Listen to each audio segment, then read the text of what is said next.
wings, burgers, pierogies, great live music, and great people in both the staff and customers, this is the place for you. Stop in for a bite and watch your favorite hometown team, Duffy's Place, in Valparaiso. This box is small, like Pet Supplies Plus. This one is large, like a big box store. In each, Stu has carefully hidden a toy. Question is, which dog will find it first?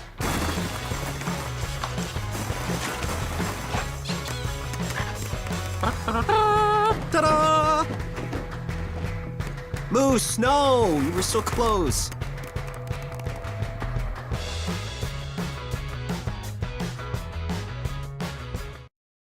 Four Seasons Mechanical proudly serves Northwest Indiana, providing quality, reasonably priced, reliable service. With a quality and comfort guarantee, the professionals at Four Seasons Mechanical offer a wide range of services in heating, ventilation, and air conditioning. Whether it's residential or commercial, Four Seasons Mechanical is there 24/7. To find out more, the website is fourseasonsmechanical.com or give them a call at 219-756-7020. Four Seasons Mechanical, your indoor air quality specialists.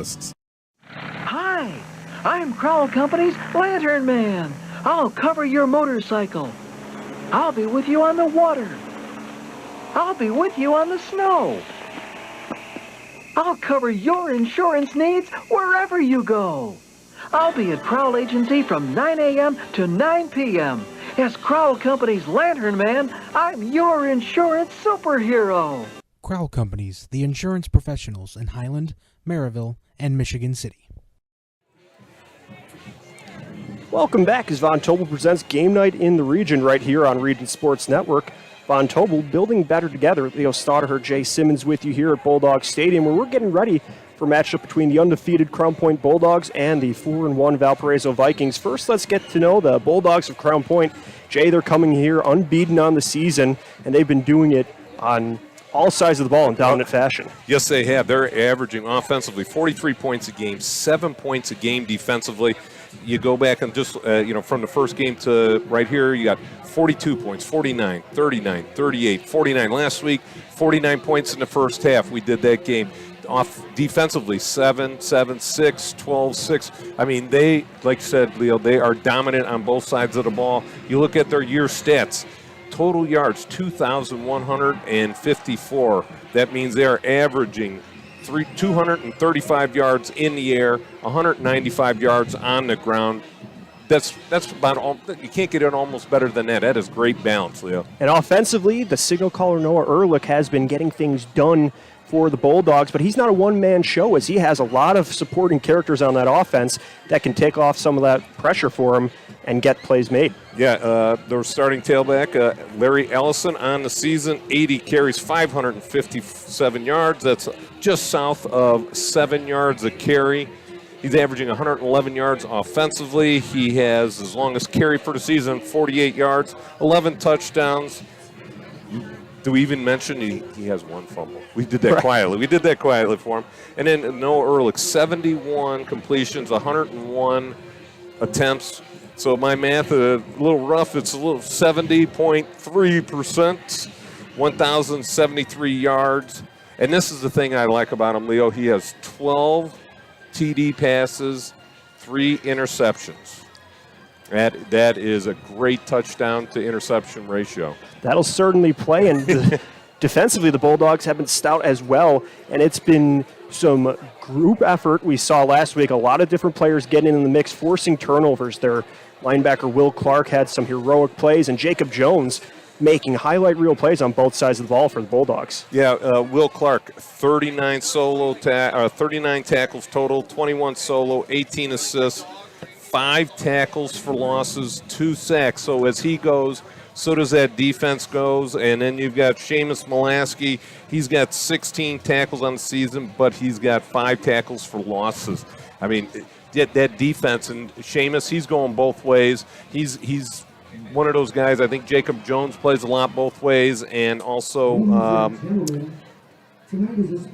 I think it's Gibbs that plays number 39 playing both ways. On defensively, he's got 14 tackles, 10 solo, 4 solo and 1 tackle for loss. He's also playing some tight end as well, like Seamus Molaski. So they interchange. When they want to go 2 tight end set, they bring in.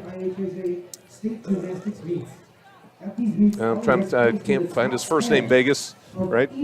But so he's both of those guys. They got 2 or 3 guys going both ways. At a 6A level is unheard of, and it's going to be a tall task for them tonight to try and slow down that Valparaiso offense. I just think that 3-5 that they run is so hard to defending or offensively to try and make sure your blocking assignments are right all the time. It seems like they blitz a different linebacker all the time, and if they want to send some heat up the middle, they always send that Will Clark, and he gets in that quarterback's face in a hurry. And that defense is so loaded that it makes it hard to game plan against, because right when you focus on Clark, then all of a sudden Jones is making plays, or then Molaski's in there. It's just so hard to game plan against when it's a lot of different guys that can get it done. One other guy we didn't mention so far is Nate Clack. He's got about 3 or 4 tackles for losses and a couple sacks to go along with the rest of that group, and he's at the other defensive end opposite of Seamus Molaski. Those are the Bulldogs of Crown Point. When we come back, we'll get to know the visitors, the Vikings of Valparaiso. You're watching Game Night, built by Von Tobel on the Region Sports Network, the only game in town. Some see a student athlete working on a shot. We see a powerful lesson in persistence. Some see a student preparing for success on an exam. We see a student athlete preparing for success in life. Proud to keep education in front of athletics since 1903. Welcome to Public Bar and Rec, located in downtown Crown Point, a place for good games, good drinks, and good food. So come in and make it public. Try to survive zombie dodgeball, score a hole-in-one playing golf, or choose from over 13 multi-sport simulator games while fueling your competition with a variety of appetizers, entrees, and beverages. We have games for all ages with our family-friendly hours till 9 p.m. Reserve your simulator at publicbarandrec.com and let the fun begin.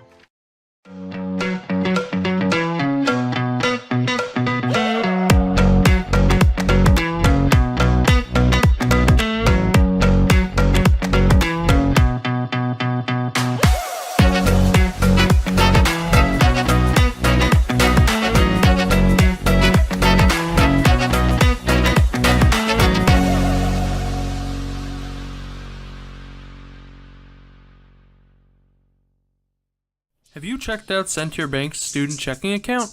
This no-fee checking account is perfect for students and teens ages 14 to 24 and comes with all the features you need to succeed, such as a debit card, digital banking, and automatic deposit. Centier Bank can help you start establishing good spending habits today for your better tomorrow. For more information, visit centier.com/student-checking or visit your local branch. If you are under the age of 18, your parent or guardian must also sign on the Centier student checking account. At the age of 25, your account will automatically convert to the Centier checking account. You must deposit $25 to open this account. This account is not eligible for overdraft advantage. Member FDIC. Blythe's Team Sports in Valparaiso is a leader in athletics apparel and equipment sales. With in-house production including screen printing, trophies, embroidery, and more, Blythe's can help you to create the perfect look. For more information, visit them online at teamblythes.com. Blythe's Team Sports in Valparaiso, where the athletes shop. Looking to buy a used vehicle at a reasonable price in the Valparaiso area? Then check out Valpo Car Company, a family-owned dealership since 2009. Recently given an A+ rating by the Better Business Bureau, Valpo Car Company finances all types of credit. Stop in and see the owner, Nick Mandich, a 2002 Valparaiso High School graduate, at their dealership at 150 East US Highway 6 in Valpo. You always could check out their website at www.valpocarco.com, where you can easily find the used car you want in seconds. Valpo Car Company, we could help you get into the ride you want. You're watching RSN Game Night presented by Von Tobel. Von Tobel, your local building materials supplier and design center. Visit vontobel.com to find out more. As we're getting ready for kickoff here between Valparaiso and Crown Point, let's get to know the visitors. The Valparaiso Vikings coming in with a record of 4-1, 3-0 in conference. The 5A Vikings have been led offensively by their signal caller, Justin Clark, who's hoping to try to take the Vikings back to the state championship this season. And we saw them week 1 against Penn. Yes, it's been all uphill since then after that season-opening loss for the Vikings. They started out, tail of the tape right here. You play Penn, who's a 6A school, Valpo only being 5A, and they came out I don't know about you, Leo, but I thought they came out super flat. They ended up, that first half, they just looked like they couldn't find themselves. They looked lost offensively. Defensively, they were doing okay, but offensively, Justin Clark just looked lost out there, like he was just a freshman out there.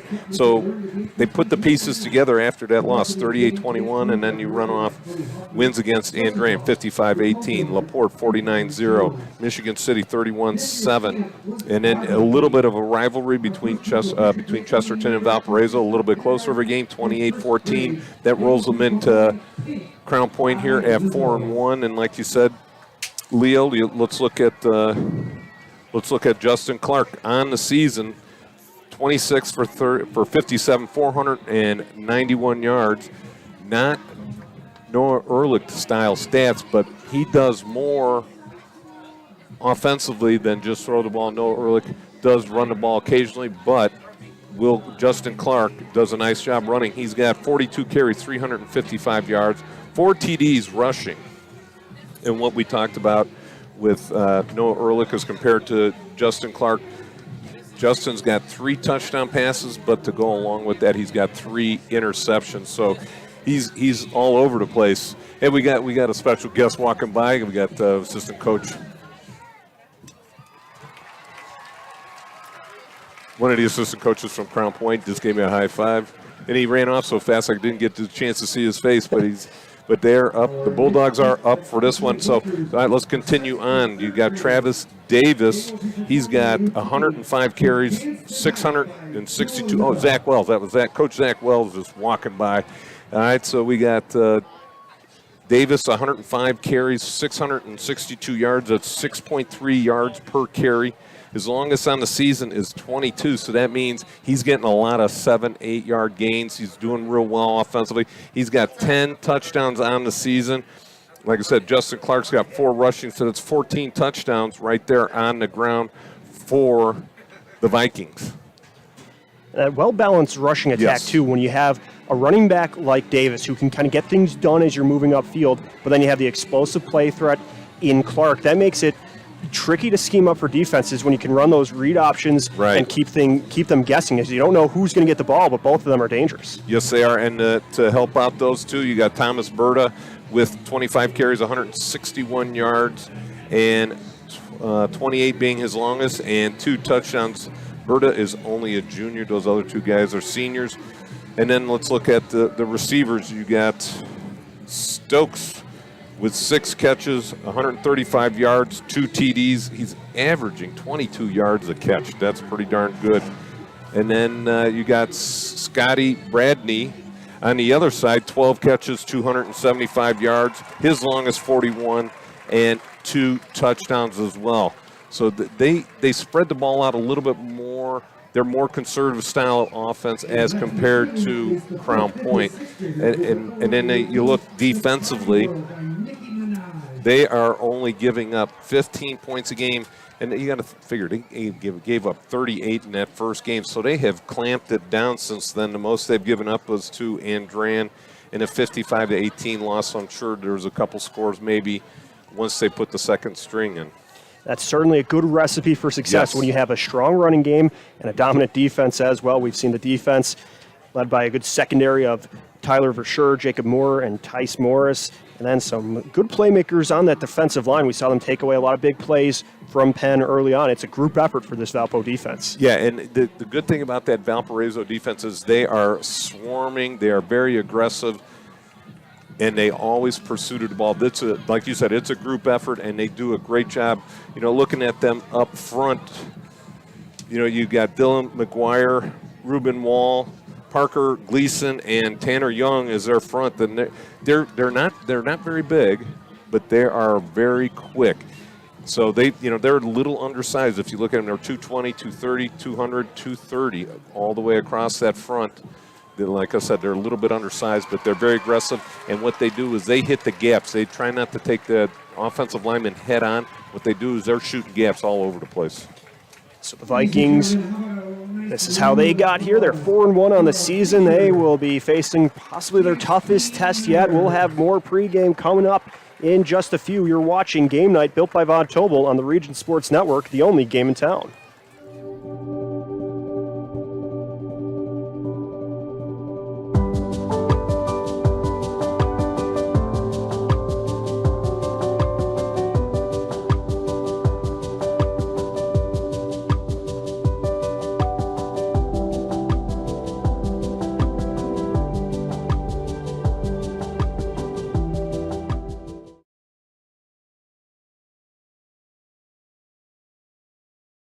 Develop skills that will last for a lifetime with an apprenticeship with the Bricklayers and Allied Craft Workers Local 4, Indiana, Kentucky. The apprenticeship and training program is committed to developing highly skilled bricklayers, terrazzo workers, and ceramic tile setters to provide the construction industry with the best hands in the business. If you are currently working non-union and want better pay with benefits, or if you think learning a new skill with a paid apprenticeship while you earn your associate's degree is the right path for you, visit baclocal4.org/training to learn more about the apprenticeship program. Are you built to succeed? Quintel Incorporated is a family-owned and operated company located in Northwest Indiana that specializes in the reconditioning, repair, and remanufacturing of heat exchangers. Since 1994, Quintel has been handling jobs of all sizes throughout the country. Equipped with the most modern technology and advanced tools, Quintel provides top-notch service. When you trust Quintel for all your needs, you'll get peace of mind and a finished job that exceeds your expectations. For more info about Quintel and the services they provide, visit quintel-inc.com. Since 2000, Hose Connections in Hammond has been a premier leader in the hydraulics industry. Hose Connections is a one-stop shop offering quality hydraulic and pneumatic products and services. Hose Connections takes pride in not only meeting but exceeding customers' expectations. To learn all about the products and services that Hose Connections offers, visit hoseconnectionsinc.com or call 219-844-6570. Hose Connections in Hammond. Proven under pressure.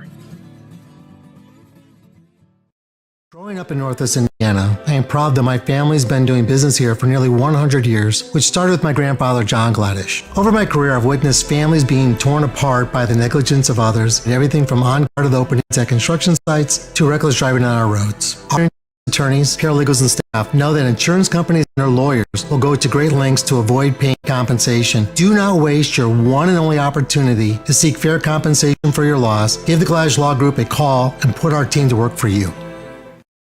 When life takes you places and you can't get to the store, shop online with Strack and Van Til To Go.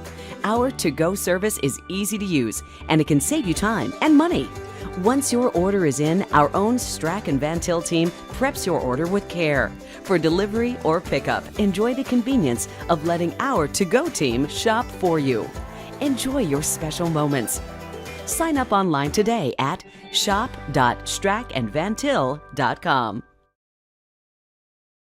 Heinold and Feller Lawn Equipment in Valparaiso announces their Husqvarna Endless Summer Sale going on now through September 23rd.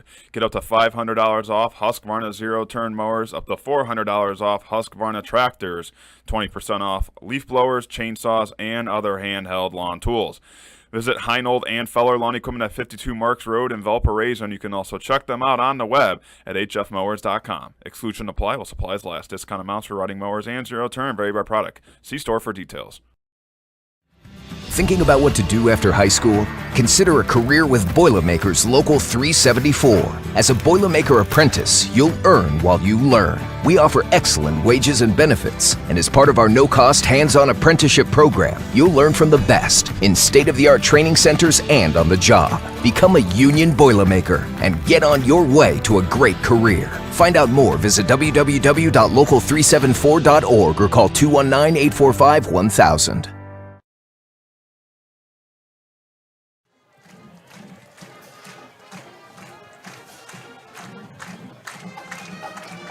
Welcome back as Von Tobel presents Game Night in the Region right here on the Region Sports Network. Von Tobel with locations in Valparaiso, Cherville, and Michigan City. Check out vontobel.com to find out more. The Bulldog Marching Band is on the field. They just finished off the national anthem, and it is a great night for football here as we get ready for the Friday night forecast. The Friday night forecast is brought to you by our friends at Economy Electric Heating and Cooling. Tonight's forecast is 72 degrees and sunny here in Crown Point. It's a great night for football here for two solid teams. That's the game night forecast brought to you by Economy Electric Heating and Cooling, keeping you cool in the summer and cozy in the winter. As we get ready now for the Vikings and Bulldogs, one of the top matchups in the region here. We talked about the starters from both teams. Yes, we did. And so now as we get into it, we kind of look at both teams. They have a lot of depth on each side, and both teams, it's really going to start with the running game, and then we'll kind of see who can separate themselves from there. Yeah, I think Crown Point's a little bit more diverse. If Valparaiso decides that they're going to shut down the running game, Crown Point can easily open it up. Whereas I think Valpo, if they get their running game shut down, I think it's going to be a little bit tougher of a burden on the passing game. Their passing game is not as effective. Leo, give you a little bit of a history lesson. Last year, Coach Buzia's second year here, Crown Point won 34-13. 2 years ago, Coach Buzia's first year here, Valparaiso won 56-14. So as Coach Buzia and the Crown Point program has progressed, so has the score. But it's sort of the rubber match for Coach Buzia here for it's year number 3 for him here at Crown Point. So it's good. Like I said, it's going to be an interesting night. We got the teams coming out on the field. We've got at the far end, our right-hand side, we've got the band and a little bit of the Palms and cheerleaders lined up for the Bulldogs. Valparaiso on the opposite end at the north end of the field, getting gathered up, getting ready to run out onto the field. And my mic keeps slipping down. Sorry about that. So it's going to be an exciting night. Lots of fans in attendance, too. Yes, it is packed. Just looking out at the Crown Point side, there is not a seat to be had. The student section is packed all the way down to the field, all the way back to the top of the stands. It is crowded. The Valparaiso side starting to fill in as well. A sea of green that we're looking across at. It's going to be a big one. Yeah, and if you can't be at the game, we are happy you're tuning in here. We're happy to have you here. This should be a classic one between the two big hubs of Northwest Indiana, Porter County and Lake County, Crown Point versus Valpo. As the Vikings run onto the field, they'll be wearing their green helmets with white jerseys, green numbers on the front and back, and green pants as well. Yeah, so far we have not seen the coin toss. So as soon as we see the coin toss, we'll be able to bring you the Get Gladish starting lineups. We do have part of hey, let's those. Let's get the Get Gladish starting lineup for the officials tonight. We got the official crew for tonight. We'll get you who they are. It's time for the Gladish starting lineup. It's time for the starting lineup sponsored by Gladish Law Group. Gladish Law Group, they're here to help. Action, not words. It will be led by the officials by Fred Shelb, Rick Parker, Mike Mendoza, Mike King, and Scott Leffert. Yeah, usually they don't get a shout out like that, but hey, it's a Northwest Indiana group doing a game tonight. I know a few of those guys. So yeah, it's a great crew, very experienced crew doing the big game, and that's the way it should be. That was your starting lineups for the starting official crew for tonight's matchup, brought to you by our friends at Gladish Law Group. Gladish Law Group continues to be recognized by U.S. News and World Report as a top law firm. Visit GladishLaw.com for more information. And here come the Bulldogs of Crown Point. They got some red smoke. Yeah, some smoke going on there. The crowd is up. They are going crazy here. It is going to be a loud night. And they got the fireworks going off. We saw that at Valparaiso Week 1. They had some fireworks, and the Bulldogs have some as well. A smoke and fireworks show. There's a lot going on here as the Vikings take the field, clad in their uniforms red from head to toe. Red helmets with a white stripe. Dogs on the either side in cursive. Red jerseys with white shoulder stripes. White numbers on the sleeves as well. Red pants with Crown Point going down across. You think the fireworks for Crown Point coming onto the field, they're just excited that we're here doing the game. That's right. They're happy to have RSN here, the only game in town. I'm going to start her alongside Jay Simmons as we await the coin toss here. You can really feel the atmosphere here as well. We have some fans out on the grassy berm on the north side and almost a picnic area. It's a fun atmosphere here at Crown Point on their athletic campus. Yeah, it's packed on the red side, Crown Point side. Like I said, the Valpo side starting to fill in, but it is going to be loud. And hopefully that's not the end of the fireworks. The fireworks start once that kickoff starts, right? Right, we're hoping that Noah Ehrlich and Justin Clark can both lead their offenses to some fireworks as the captains get ready to take the field. So we'll have the coin toss as we await it here. You see Ehrlich, Ellison, Clark, and Nate Kalk on the field for the Bulldogs as the captains, and it'll be Davis, Clark, and a couple of others for the Vikings getting ready to await the causes with those officials.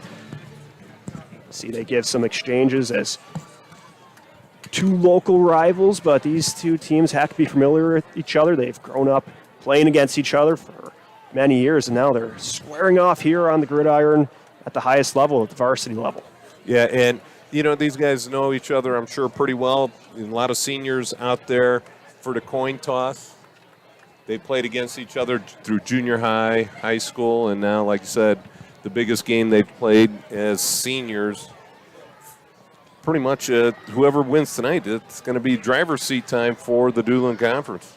Yes, Valpo with the one loss on the season, but that was in a non-con game, so they are still undefeated in Doolin play. Yeah, it looks like the Vikings are going to start on offense. Let's get those Gladish starting lineups. So it's time for today's starting lineup, sponsored by Gladish Law Group. Gladish Law Group, they're here to help, action, not words. So meeting the Valparaiso offense, their signal caller will be Justin Clark. He'll be joined in the backfield by Travis Davis. At wide receiver, it'll be Julian Stokes, Damari Gordon, and Scotty Bradney. From left to right on the offensive line, it'll be Matt Hoffer, Ben Reichert, Caden Reeder, and Caden Sharp. Keegan Bradley will be the tight end. And defensively for the Bulldogs, up front it'll be Nate Kalk, Mark Gonzalez, and Seamus Molaski.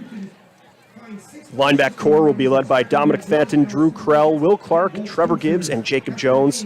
And the secondary will be Jalen Kelly, Griffin Van Tickle, and Landon Delich. That was your starting lineups for tonight's matchup, brought to you by our friends at Gladish Law Group. Gladish Law Group continues to be recognized by U.S. News and World Report as a top law firm. Visit Gladish Law for more information. The time we've been waiting for, it is getting ready to kick off. So the Bulldogs will be kicking things off. It'll be Brewer back deep to kick. The Bulldogs marching from left to right. The ball is in the air, and Stokes returns it. He gets it around the 20. He's going to evade to his right and go out of bounds at the Valpo sideline. So a few yards picked up there on the return. Yeah, it looks like they're going to start with it first down and 10 at the 25 on the far hash away from us. So here come the Vikings onto the field. Justin Clark and company will be going from right to left on the field. The Crown Point defense gets set up as the Vikings are in the huddle. Stokes will be split out wide left. Gordon joins him on the left as well. Bradney out right. Clark and Davis in the gun. Clark takes a snap, hands it off to Davis, who rumbles forward for a few yards. The Viking offensive line tries to push the pile.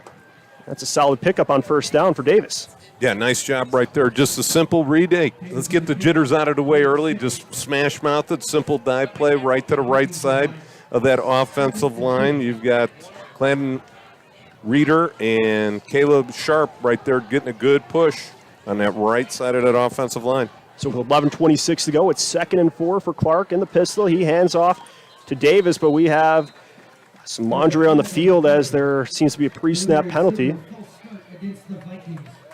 That's probably going to back the Vikings up here. Now they're calling offsides on Crown Point. That is going to be a Viking first down. So that'll move things up a little bit. The Vikings will certainly take that. as they benefit from that.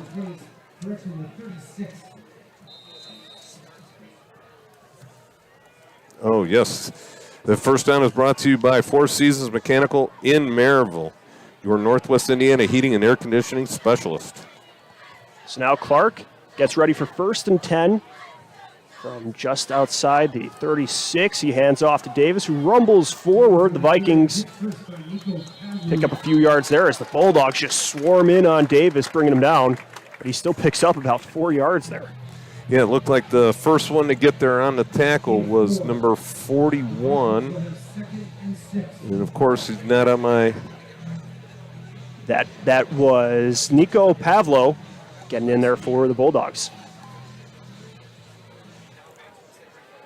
Yeah, nice job. He came in from the weak side and just grabbed and held on, wait for some of his buddies to get in there. Clark in the gun with Davis to his left. 3 receivers split out left. He just hands off to Davis again, who rolls right. He turns the corner. He's got some space at the 50, and he's pushed out of bounds at the Crown Point, or at the Vikings sideline. First down, Vikings. Yeah, Travis Davis, boy, he got into that secondary, and he just trucked somebody. It looked like Jacob Jones was on his heels trying to make the tackle, and Davis just lowered the boom on him and picked up an additional 5 yards, 6 yards after contact. Another first down, Mechanical. Four seasons, first down. We'll have to keep that one handy as the Vikings are driving here with 10:18 to go in the first quarter. First down, Clark's going to keep it himself, and he pushes forward, but the Bulldog defensive line gets to him on the QB keeper. Yeah, did a nice job right there. Valparaiso's got to mix it up. They can't just give it every play to Travis Davis, so Justin Clark is going to run it a few times. It's going to be second down, and it looks like about 9 to go.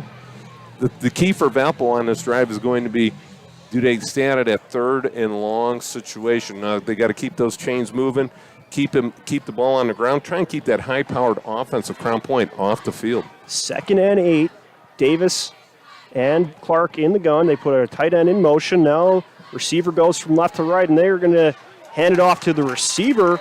That was Damari Gordon, taking the handoff and picking up a couple yards. And just like you said, the Vikings now find themselves at about 3rd and 7. Yeah, and that's definitely what they want to do, is stay out of that. They tried to run the sweep to the short side of the field, and the receiver cut it back to the inside, and guess who? Drew Kroll, number 44, was waiting for him at the point of attack. He had a block. You tackled both the blocker and the running back. That's some good tackling right there. So 3 receivers split out left, 1 to the right. Clark in the gun with Davis to his left. Takes a snap, he's looking left, and this play is going to be blown dead. Looks like we have another pre-snap penalty. Now, this time it looks like, from what I'm seeing, the signal looks like it's going to be illegal procedure against the offense. So that's going to back the Vikings up a few yards here. So now 3rd and 7 becomes even longer. Or 3rd and 12? 3rd and 11, looks like it was 3rd and 6. So the Vikings get backed up a bit, and now you have to think this is a passing situation, which we haven't seen them test yet. Yeah, and you got to see, what is Crown Point going to do? Are they going to sit back and just rush their 3 or 4, or are they going to bring 2 extra linebackers? Because with the 3 down linemen, they're always going to rush 1 linebacker, so it's 4. Do they bring more than just the 4? So Clark and company in the shotgun, 3 receivers out left, 1 to the right. Clark takes a snap. He's looking left. He's going to let this one fly. He's looking for Gordon, and it's broken up by the Bulldogs, incomplete. But a nice job right there by the offensive receiver for the Vikings. He became the defensive back and broke up because the defensive back had that inside position.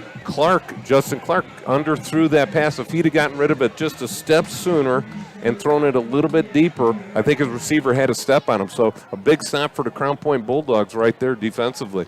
It's going to set things up for a punt for the Vikings. The Bulldogs will have 2 returners set back deep around the 10-yard line. The snap is low, but the punt is in the air. This one's sailing to about the 10, and he's just going to fair catch it, setting up for a turnover on downs. Yeah, but the nice thing is right here, Valparaiso offensively flipped the field. Now Crown Point has to go 90 or 89 yards for the score. The ball's on. It looks like they spotted on the 11. But a nice job at least to get the ball to midfield and then punt them in the hole.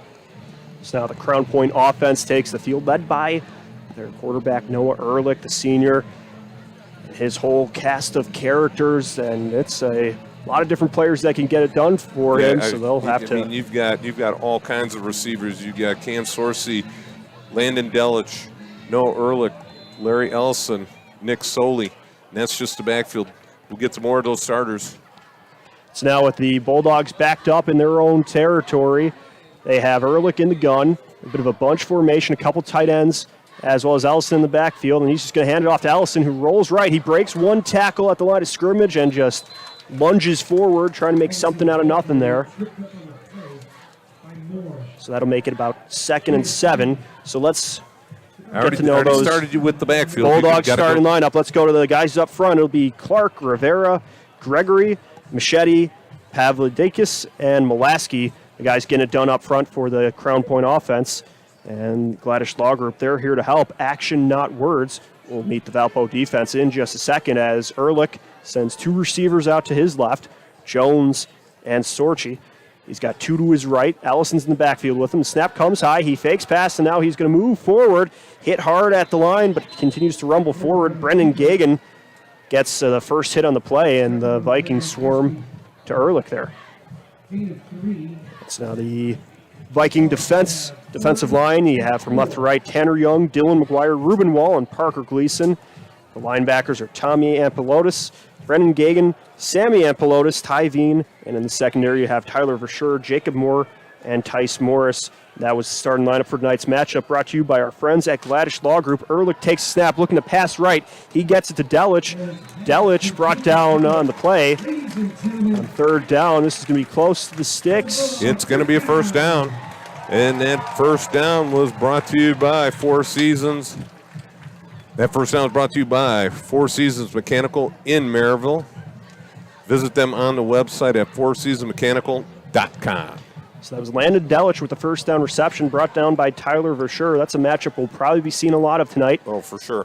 As Ehrlich puts an end in motion, takes a snap. There's a penalty as Ellison just rumbles forward. We'll see who flags were thrown by 2 different officials. Yep, both of the line judges.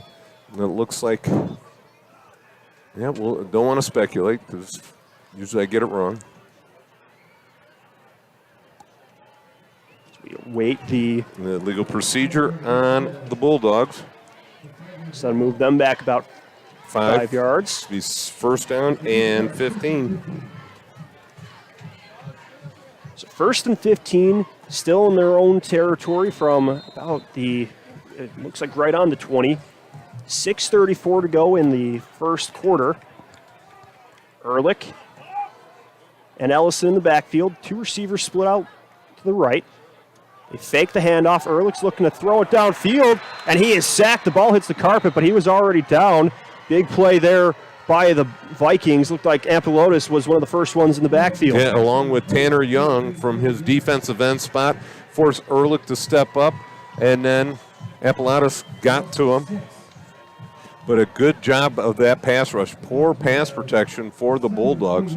2 guys getting in on Ehrlich. Ehrlich tried to feel the pressure and step up. He kept his eyes, I think, downfield just a little bit too long, trying to throw the deep ball. So it'll be 2nd and 21. Ball on the 14.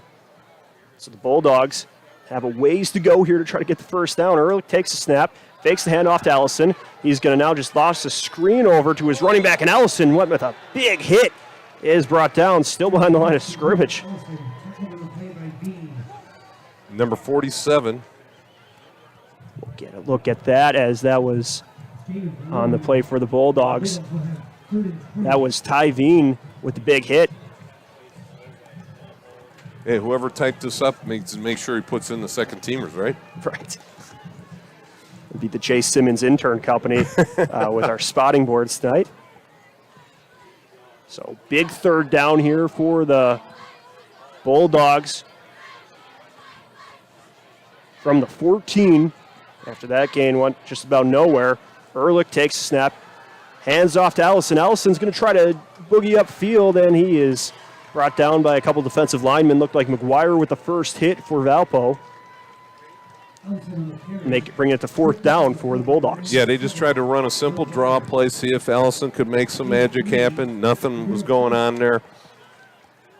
You know, it's a good call, good conservative call for the Bulldogs. You don't want to give up any turnovers here in your end of the field, especially so early in the game.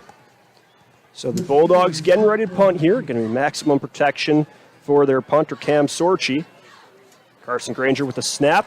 Sorchi's punt twirls about up high, bounces near the 45, takes a couple friendly hops now at the Viking 41 where they'll down it. Yeah, he definitely hit that one off the side of his foot. It looks like one of my 9-iron shots that I spray off straight to the right, but he got a great roll. So mine would have hit a tree and bounced back onto the fairway. This one stayed on the green as it took a couple hops, and so now the Vikings will set up in their own territory. Probably about a 15 to 20-yard roll right there. Huge play for the Bulldogs. And it looked like it was veering towards the Crown Point sideline, but then it took that hop and kept going upfield, so giving the Vikings some problems there.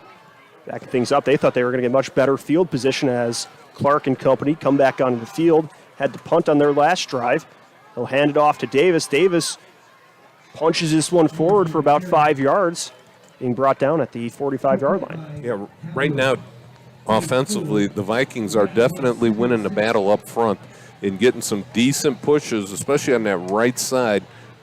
Defensively, it looks like maybe Valparaiso found a little bit of a weakness and run straight at him instead of trying to run side to side. The team speed is pretty good on Crown Point, and so is their pursuit. The Valpo offensive line is led by Matt Hoffer, a Toledo commit at left tackle. Clark takes a high snap, hands it off to Davis, and Davis just pushes forward, getting to that first down.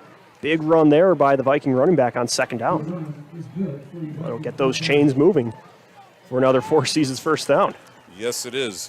Don't forget to visit them at the website at fourseasonsmechanical.com. So now it'll be first down for Valparaiso from looking like the 49 at Crown Point.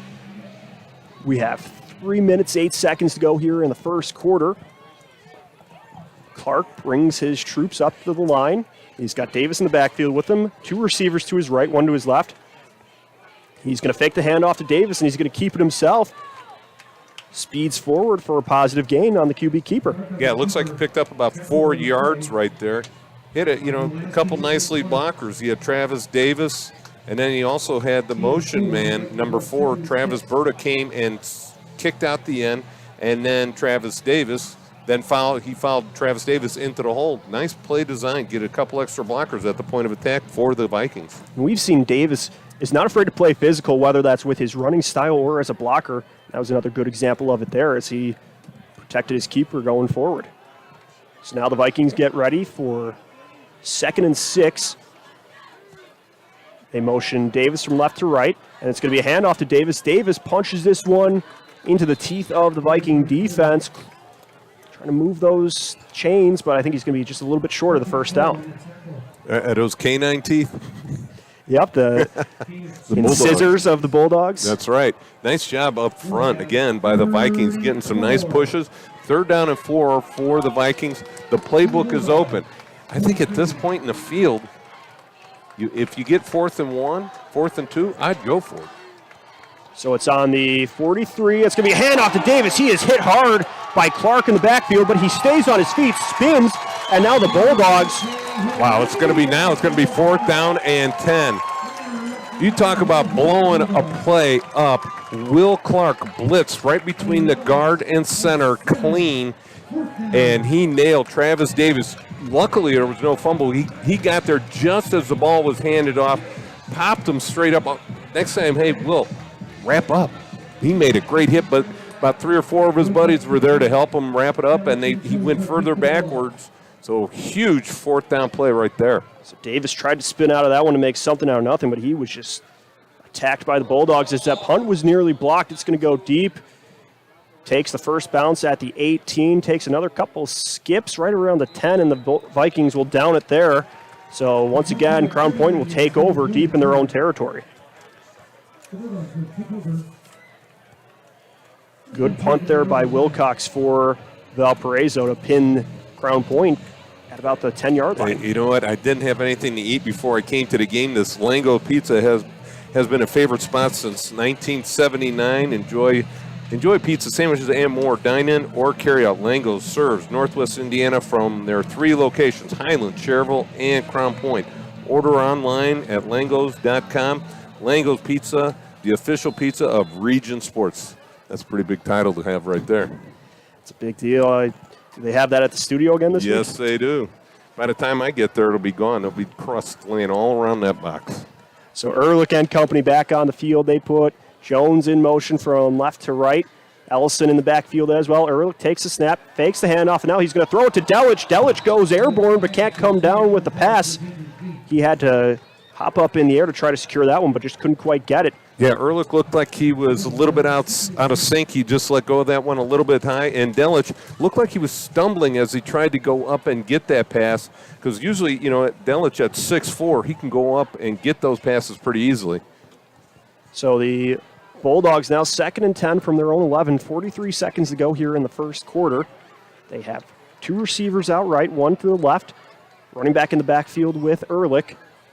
Tight end as well, that's Mulaski on the field. They fake the handoff to Ellison. Ehrlich's rolling to his right. The Vikings are getting on him, though. He has to just heave it away downfield to avoid a safety as he was in the end zone trying to get away from that pass rush of Valparaiso. Yeah, Valpo had 4 guys on him in the backfield, but Ehrlich being able to sense what was going on, Ellison took off out of the backfield and was downfield in the area and where Ehrlich had thrown the ball. So he was inside that pocket area, so there might have been a intentional grounding, which would have been a safety. But because of his using his head right there, he was able to figure it out, and Ellison doing a nice job releasing downfield.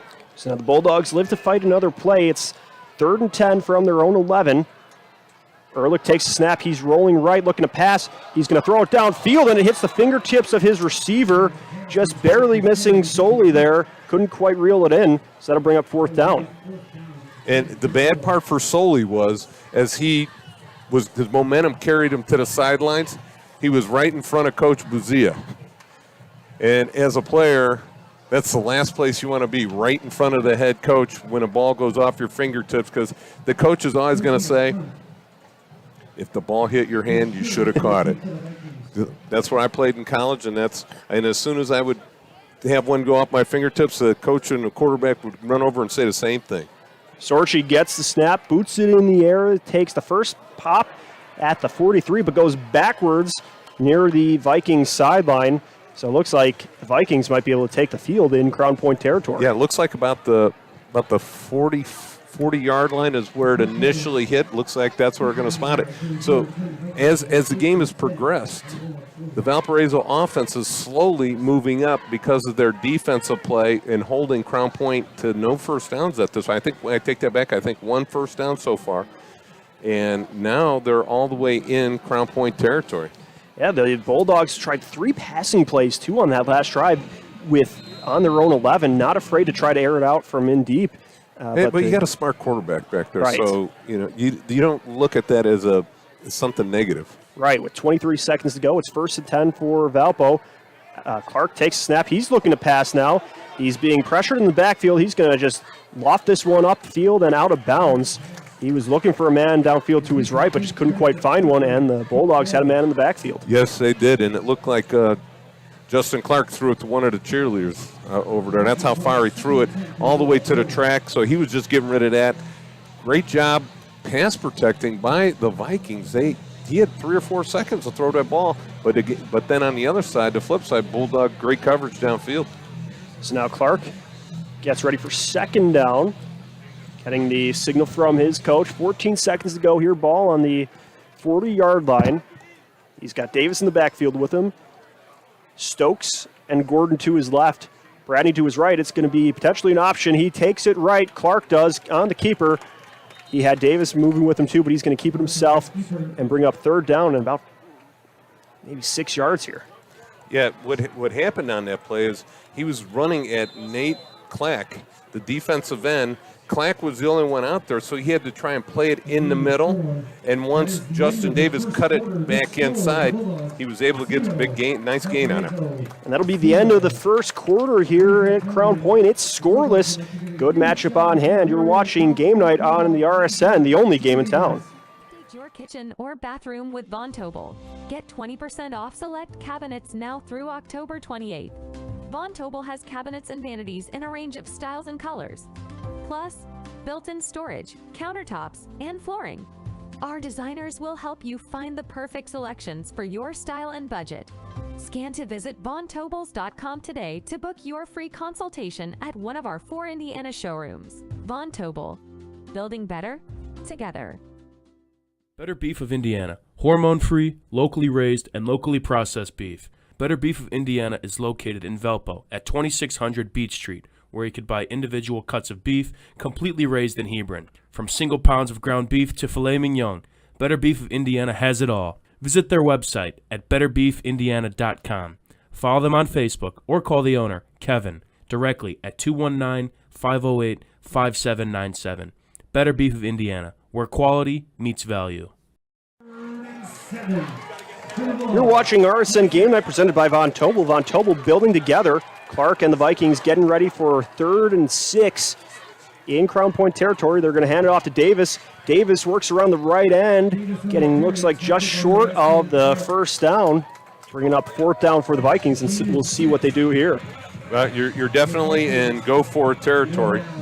And Mayor Pete Land and Crown Point Pace Department are proud to support Crown Point Bulldog football and say, go Bulldogs. Crown Point remains dedicated to preserving history, providing the best in city services, and encouraging smart growth. Mayor Land and the Pace team invite everyone to Bulldog Park for Oktoberfest on October 6th and 7th. Join us for German music and fair.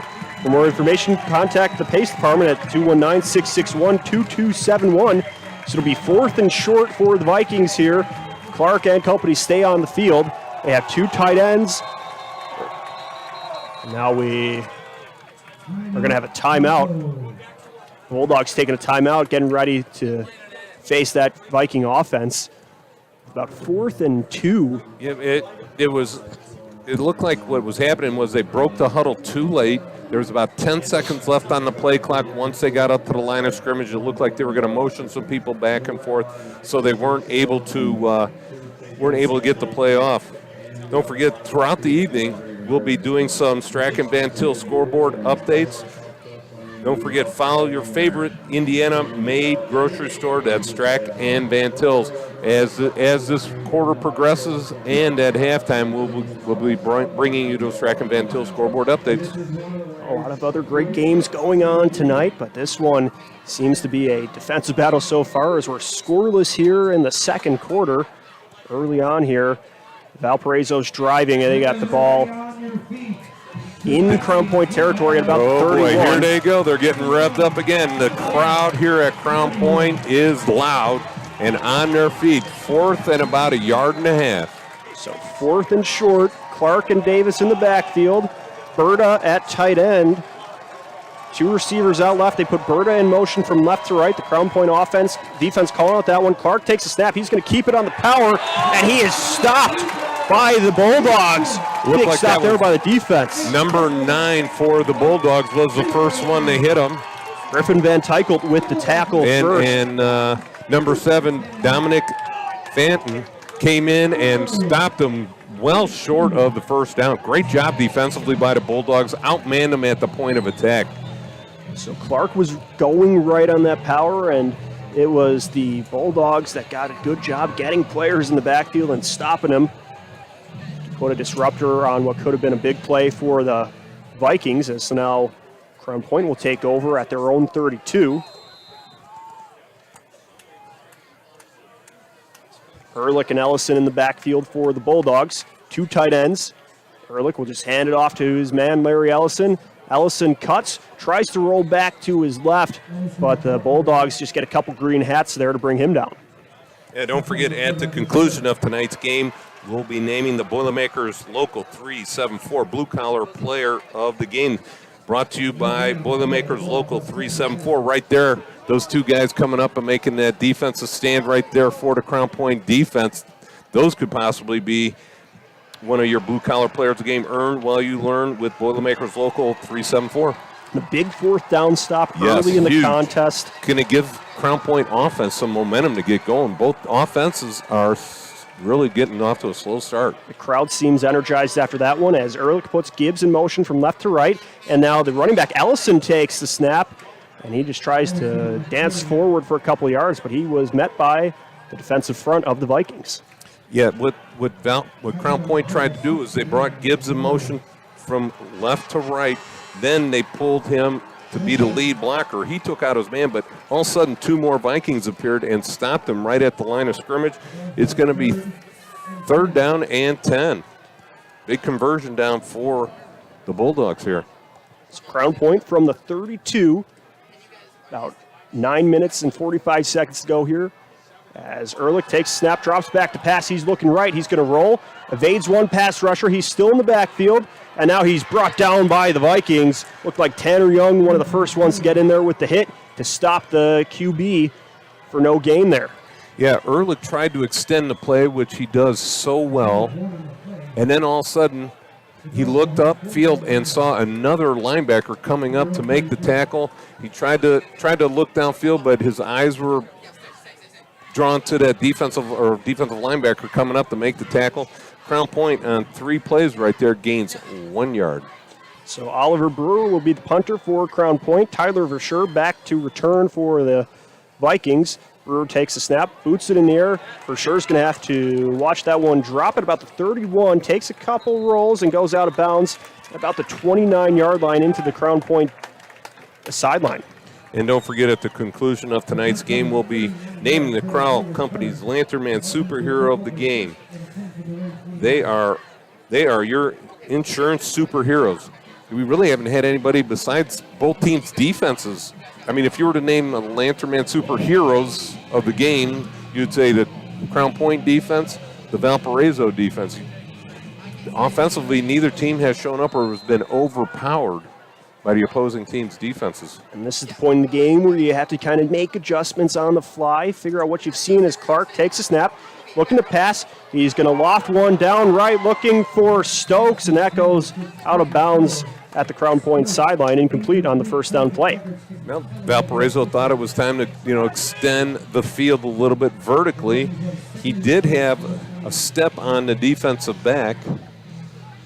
That number 24 for the Vikings, as you said, Julian Stokes had a step, but Justin Clark sort of led him too far into the sidelines. I think Julian Stokes ran a post, a quick slant and go, and when he went his go part of the route, he let himself back too close to the sidelines. You got to give your quarterback room to work. Stokes and Gordon split out right, and the handoff goes to the right to Davis. Davis powers forward just near the chains.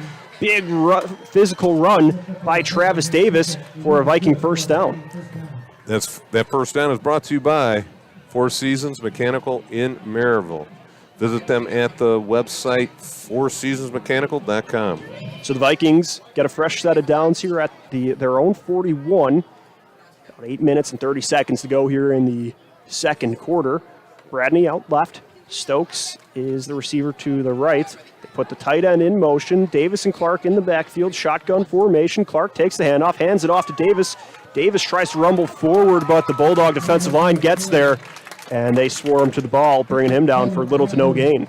Yeah, great job there defensively. It looks like that was Seamus Molaski coming in there to make the tackle. And Mark Gonzalez, number 99, also in on the tackle. Good job by the 2 defensive linemen right there just to stand them up at the line. It looks like they picked up about 2 on the play. So it'll be 2nd and 8 from the Valpo 43-yard line. Clark takes the snap, keeps it, fakes the handoff to Davis, and he was tripped up by Clark on the play and eventually brought down by another Bulldog, but Will Clark diving in there to trip up Clark at the shoelaces. Clark on Clark tackle. Yes, he did.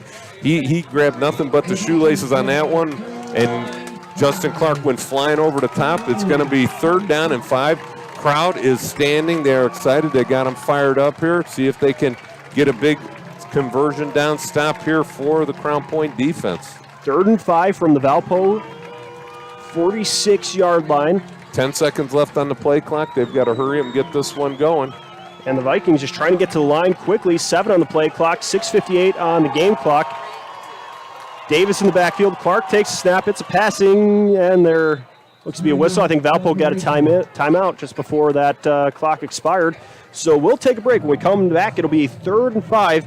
You're watching Game Night, built by Von Tobel on the Region Sports Network, the only game in town. With electrical services from Economy Electric Heating and Cooling, you can radiate the perfect amount of light and energy into your home. From rewiring and code upgrades to ceiling fans, lighting, security, and more, Economy Electric Heating and Cooling's trained electricians will make sure you can enjoy your home on full power all the time. For a free estimate on electrical work, call Economy Electric Heating and Cooling at 219-923-4441, and you can visit them on the web at 4ajobdoneright.com. That's the number 4ajobdoneright.com. Welcome back as Von Tobel presents Game Night in the Region right here on the Region Sports Network. Von Tobel building better together. Leo Staudaher and Jay Simmons with you here in the second quarter. 6:52 to go in this matchup between the undefeated Crown Point Bulldogs and the 4-1 Valparaiso Vikings. Big third down here for the Vikes as they get ready. Clark and Davis in the backfield. They have a tight end to the right. 2 receivers out left, 1 to the right. They're at the near hash. Clark drops back to pass. He's looking left. He's going to fire. He's looking for Bradney. Bradney hauls it in. Incomplete as he hit the turf and looks like he trapped it. Scotty Bradney nearly made a field-flipping catch. Yes, he did. But number 41 for the Bulldogs was right on the play, deflected it at the last second. Great job defensively by the Bulldogs. So that was for the Bulldogs. Good coverage there, and that forces the Vikings to punt now. Nico Pavlo in the coverage there. Yeah, he did a great job. Just at the last second, came in and knocked the ball away. He's having a heck of a game. So Landon Delich and Jacob Jones await the punt from Wilcox. It's going to Jones. He signals for the fair catch, but it pops out of his hands, and the Vikings dive on it. Oh, Viking ball. They are pointing that way. Hold on. He hasn't pointed yet. Viking ball. So the Vikings benefit on special teams. We saw that a couple times last week. Crown Point having problems on the kick returns, and now that comes back into the picture again tonight. Wow. I mean, you know what it looked like? It looked like at the last second that ball just sort of faded away from him. He stepped up and it hit his arm and bounced off and hit the ground. And Vikings right there to scoop it up. So Clark and the Viking offense come back onto the field. They'll be setting up shop right near the Crown Point 21-yard line with 6.5 minutes to go in the second quarter. Still scoreless here at Bulldog Stadium. Clark hands it off to Davis. Davis crashes forward for a positive gain there. Bulldogs getting a couple men in on the tackle, but that'll move the stick about 5 yards there. Yeah, and they're going to go a little, trying to pick up the tempo, go and hurry up offense. Just a simple power play to the left side. And they're going backwards on that play. As the Vikings were trying to get that second down snap off, they had a couple linemen jump. They had a tight end in motion, but they got a little too eager there. That'll back them up. Basically, the yards they just gained on that run by Davis. Yes, it was. It's going to be 2nd down and 10. Vikings doing a nice job, running the ball, especially over that left side of that offensive line. They are getting a great push over there. I think their best play so far has just been that simple dive play to the left side. It certainly helps having the Toledo Rocket commit Matt Hoffer at left tackle, 6'6", 295 pounds. Clark now solo man in the backfield. He's got Davis lined up just a few feet in front of him. He takes a snap. He's going to keep it. Davis blocking to the left. Clark powers forward for a big gain there, making up the yards lost in that penalty, bringing up for a 3rd and short for the Vikings. Yeah, it looks like it's going to be 3rd down and 4. And again, if you get a 4th down and 1, do you go for it right here? We shall see, as the Vikings hope they don't get into that situation. 3rd and 4 from the 15. Clark takes the snap, hands off to Davis. Davis lunges forward, looking for the chains. Just looks like he's about a half a yard short. So that'll bring up another fourth down. We saw the Bulldogs stand tall on a previous fourth down situation, stopping the run game of the Vikings. So where they marked it, it looks like it is going to be 4th down and 2. With 4:54 left in the second quarter, 0-0 game. Big play again. The Crown Point crowd is on their feet. Almost as if there's no doubt about it, the Viking offense stays on the field. Bagley at tight end, 2 receivers outright. Clark and Davis in the backfield. Brett, 1 receiver to the left. Clark's going to keep it, but he loses his footing. He stumbles, falls in the backfield before a Bulldog can even get to him. Yeah, it looked like what happened there. As Justin Clark was giving the dive fake to Travis Davis, him and Davis got his feet tangled up, and it's going to be, he was stumbling the whole way. And there was a flag thrown as the Bulldogs were celebrating. Might be a sideline violation, so we'll see just what comes of that. Sideline warning against the Bulldogs. On the first time, that is no penalty, so just a warning for the Bulldogs. So still 1st and 10 for Crown Point in their own territory, but 2 big fourth down stops by the Crown Point defense. Yeah, 2 big plays. I mean, and you know what, they ran to the Toledo side, right? The signee to Toledo, they ran to that left side, which they've had a lot of success. But what they did was they led with Travis Davis on the fake, and then thinking Justin Clark was going to be able to get to the outside. And it looked like he had the first down if he would have been able to maintain his balance. So just one of those plays that might come back to haunt the Vikings there, as they weren't able to capitalize on that one. The Bulldogs getting ready for first down. Ehrlich and Ellison in the backfield.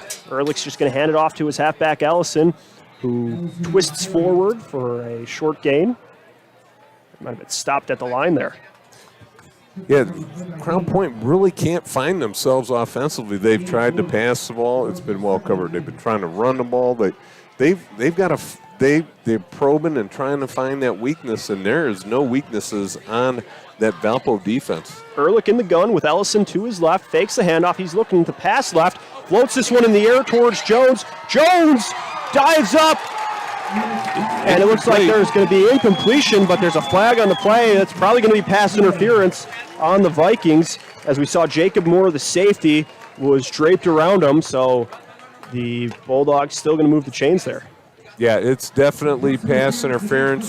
Jacob Jones had good position. Ehrlich had thrown it just a step behind, so he had to turn, and as Jones turned, the defensive back ran into him, and it's a good call. So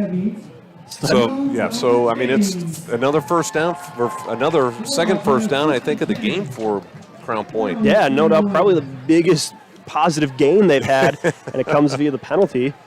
So Ehrlich and the Bulldogs setting up at their own 31. Ehrlich takes a snap. He's looking to pass again to his left. Flings that one towards Delich. Delich guarded by Verschure and another one of the Vikings, and that's going to be incomplete. Yeah, Verschure did a nice job. He had inside position on Landon Delich, and Delich was running a 5-yard and crossing. The inside receiver ran a streak pattern. Delich was trying to get in there and was cut off by the defensive back. Nice position.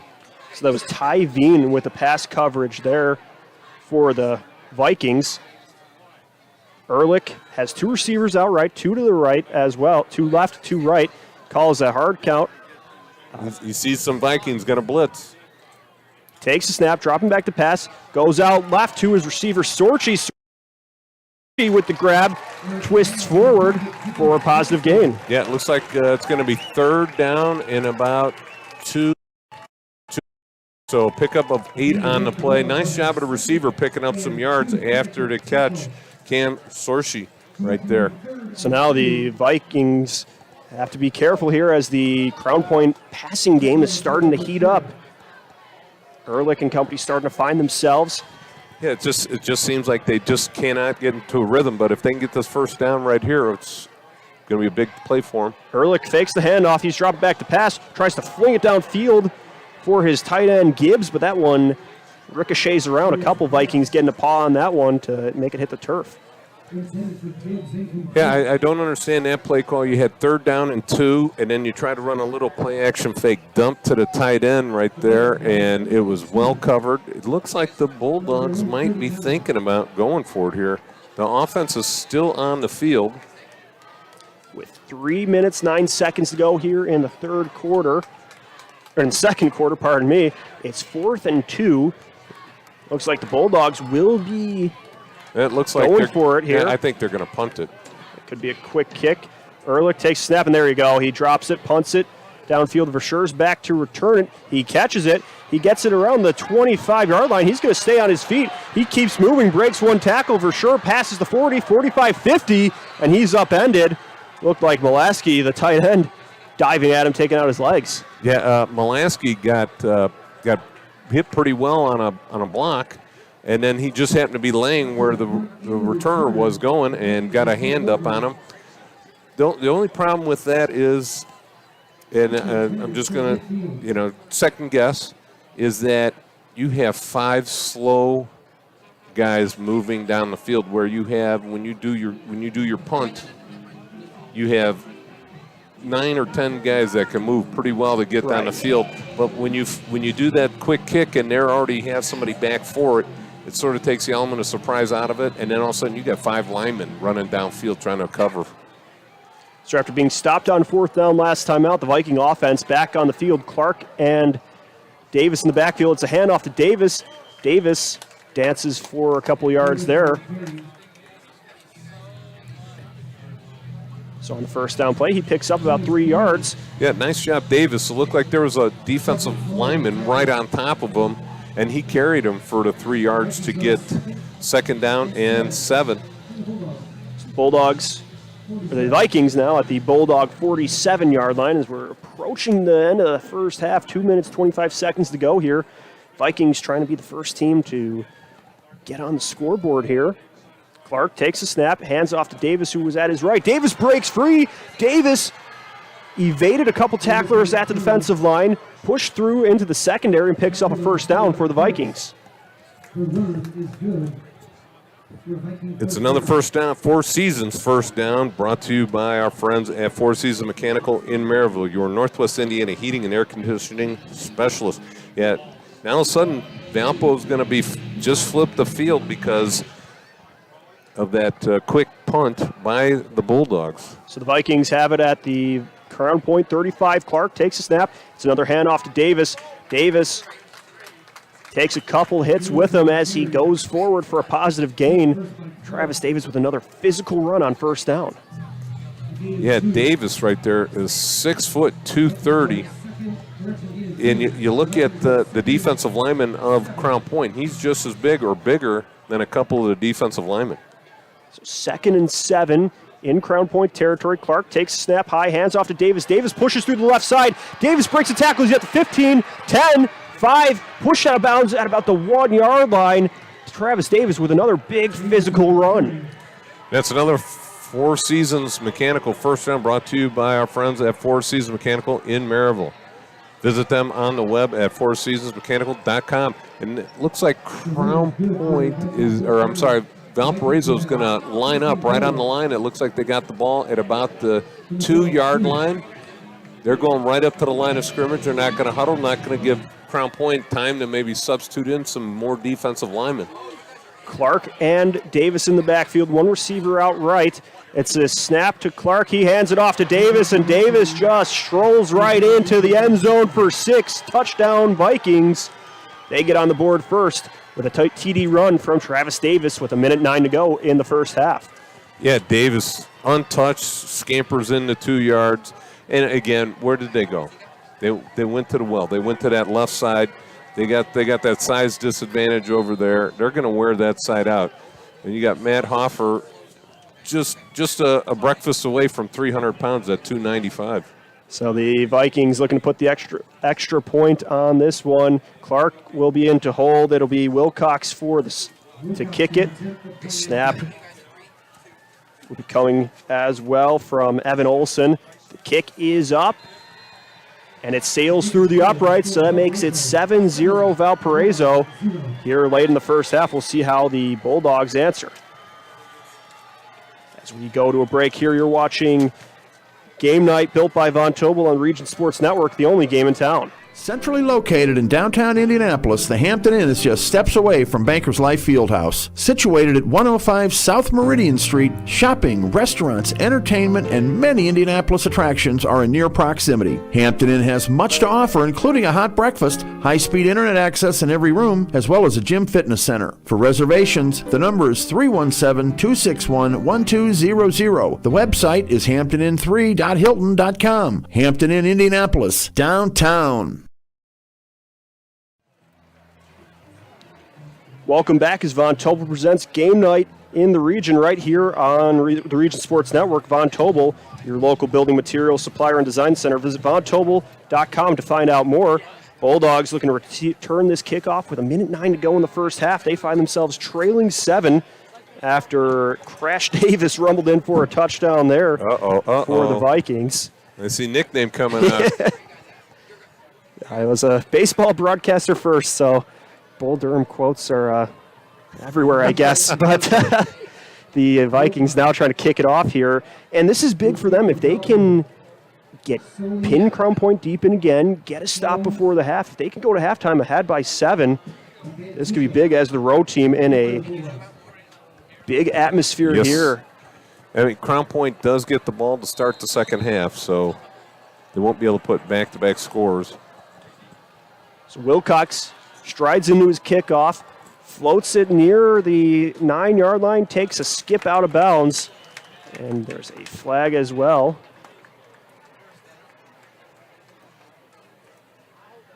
Yep, that is out of bounds, so that is a penalty. So that gives Crown Point a little bit of a bonus on the kickoff as well.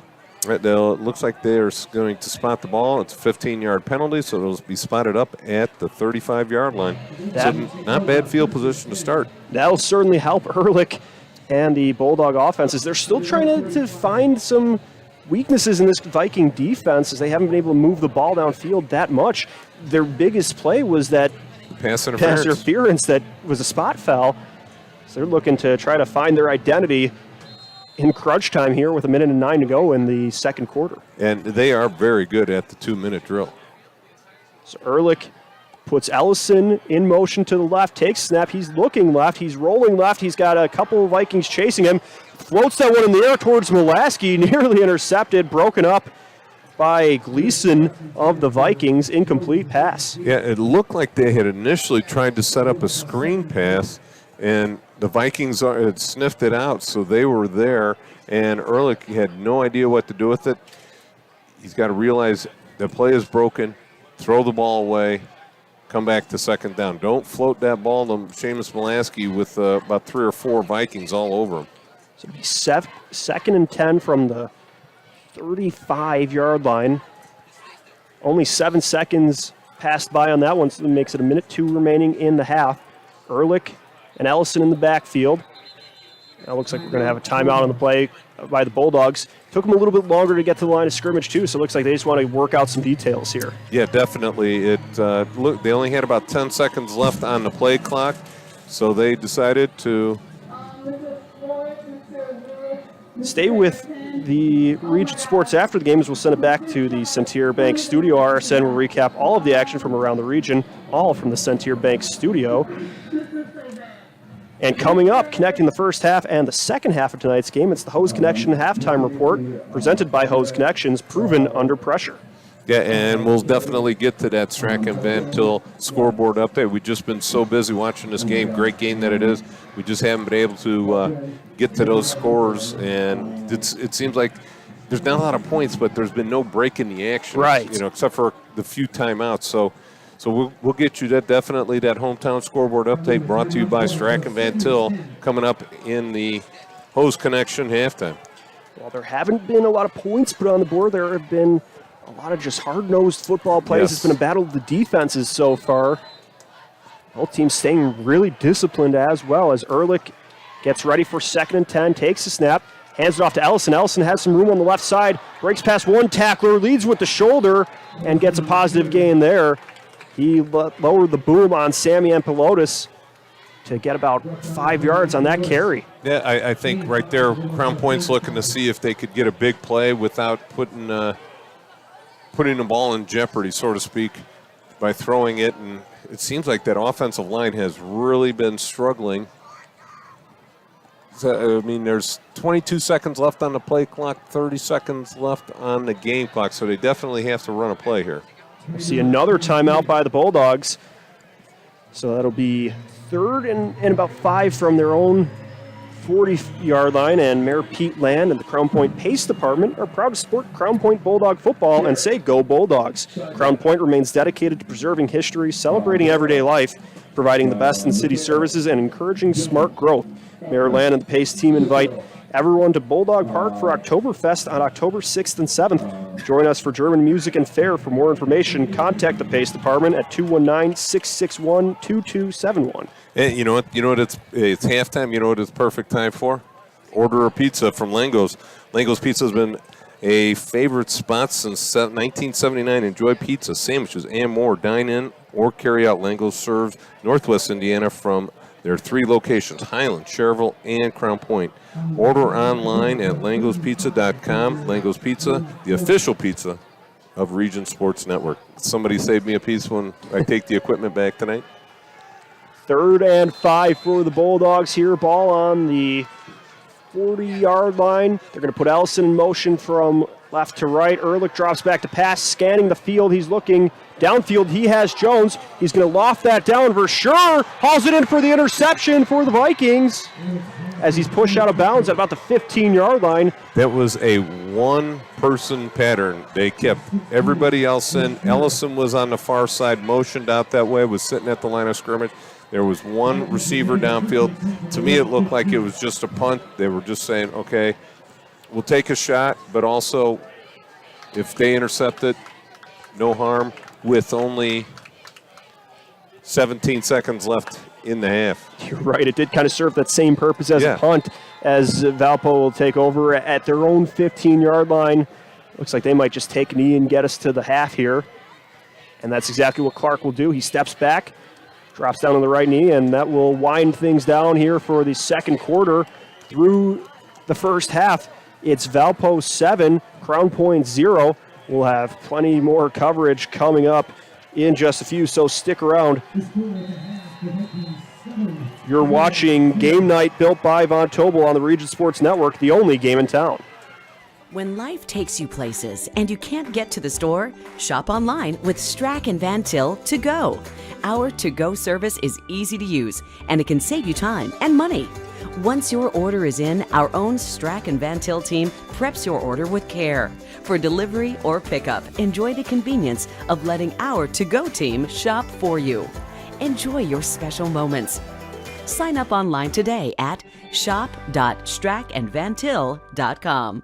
The secret to making life better is found at Duffy's Place in Valparaiso, Indiana. Duffy's Place is open 8 a.m. to 3 a.m. daily with delicious beverages and great tasting food.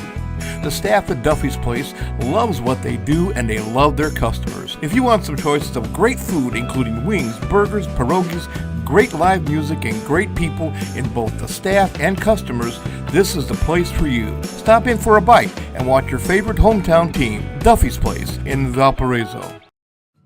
Since 2000, Hose Connections in Hammond has been a premier leader in the hydraulics industry. Hose Connections is a one-stop shop offering quality hydraulic and pneumatic products and services. Hose Connections takes pride in not only meeting, but exceeding customers' expectations. To learn all about the products and services that Hose Connections offers, visit hoseconnectionsinc.com or call 219-844-6570. Hose Connections in Hammond. Proven under pressure. Looking to buy a used vehicle at a reasonable price in the Valparaiso area? Then check out Valpo Car Company, a family-owned dealership since 2009. Recently given an A+ rating by the Better Business Bureau, Valpo Car Company finances all types of credit. Stop in and see the owner, Nick Mandich, a 2002 Valparaiso High School graduate, at their dealership at 150 East US Highway 6 in Valpo. you always could check out their website at www.velpocarco.com, where you can easily find the used car you want in seconds. Velpo Car Company, we could help you get into the ride you want. For over 100 years, Burns Funeral Home and Crematory has been assisting families in their time of need. Serving Northwest Indiana, the staff at Burns Funeral Home will help guide your family in creating a meaningful ceremony. From a simple to elaborate, to traditional or unique, the caring family at Burns Funeral Home will tailor a ceremony to fit your needs. And for your other loved ones, Burns Funeral now has a pet cemetery and crematory. Visit burnsfuneral.com or give them a call at 219-942-1117. From schools to stadiums, hospitals and bridges, everywhere you look, union carpenters are building Indiana. With jobs and skilled trades in high demand, there's never been a better time to start building your future. As an apprentice, you'll earn a debt-free college degree, earn while you learn, and receive great benefits like healthcare and retirement. So what are you waiting for? Visit carpenters.com to learn more. Visit carpenters.com and start building your future today.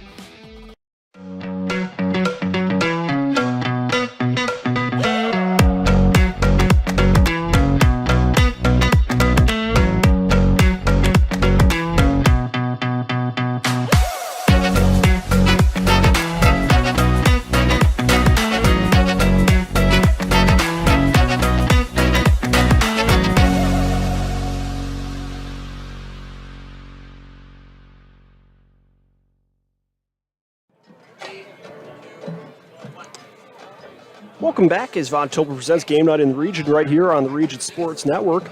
We're getting ready for the Hose Connection halftime report here at Crown Point.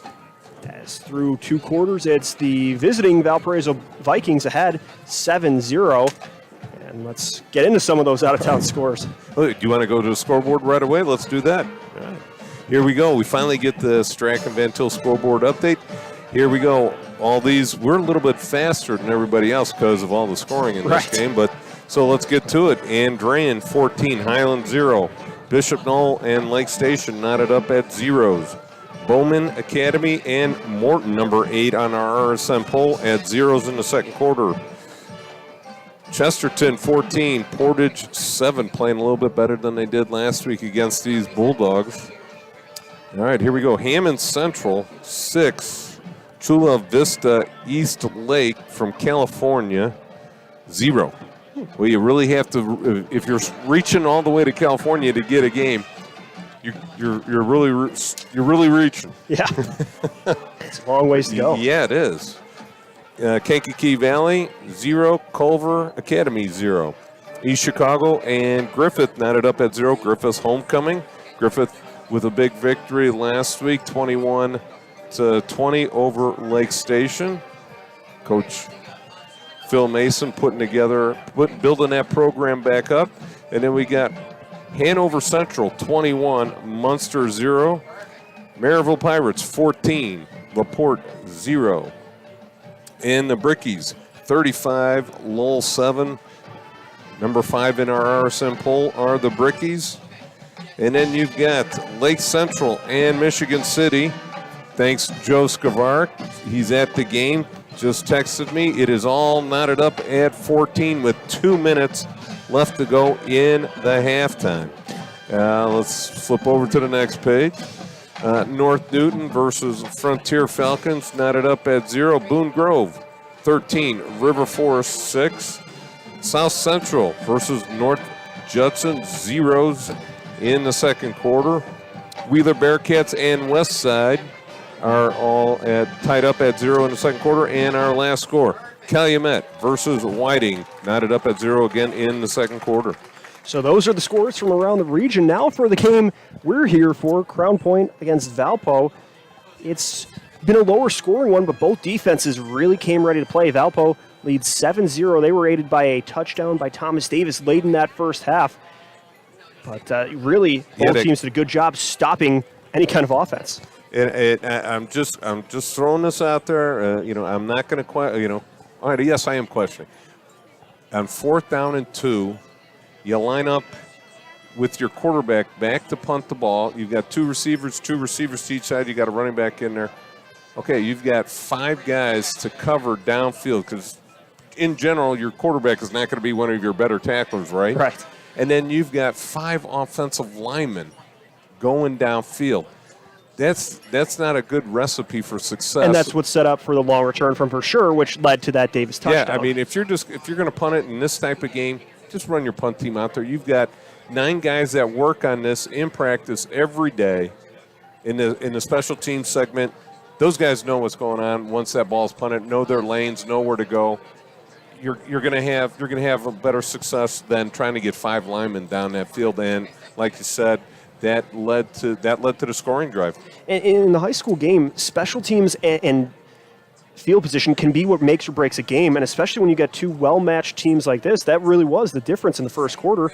Valpo capitalizing on a big special teams play per se, and it led to 7 points. Yeah, Crown Point special teams-wise, they had the turnover, and then also that big, and it was about a 25, 30-yard return because they were at midfield. Okay, Ehrlich punted it down to about the 15, 20-yard line, and then they got the ball back at midfield, and then a couple nice runs by Davis on that left side.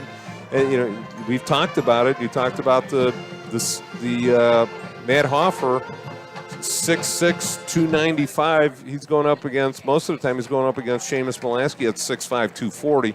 There's a little bit of a push right there, and unless Crown Point sort of tilts that defense to that side and puts an extra guy over there, it seems like Valparaiso has had really nice success just running Travis Davis. Now, when they tried to fake it and gave it to Justin Clark a couple times, that didn't work out so well.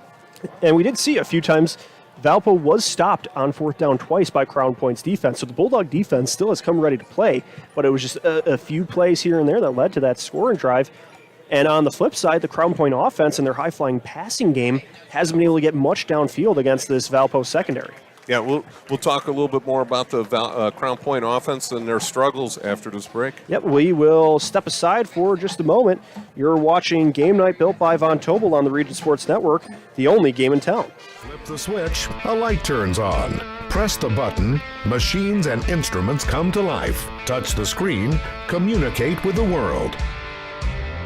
Simple tasks, guaranteed results, every second of every day. That's the power of power. And that's the power brought to you by the NECA contractors and electrical workers of Local 531.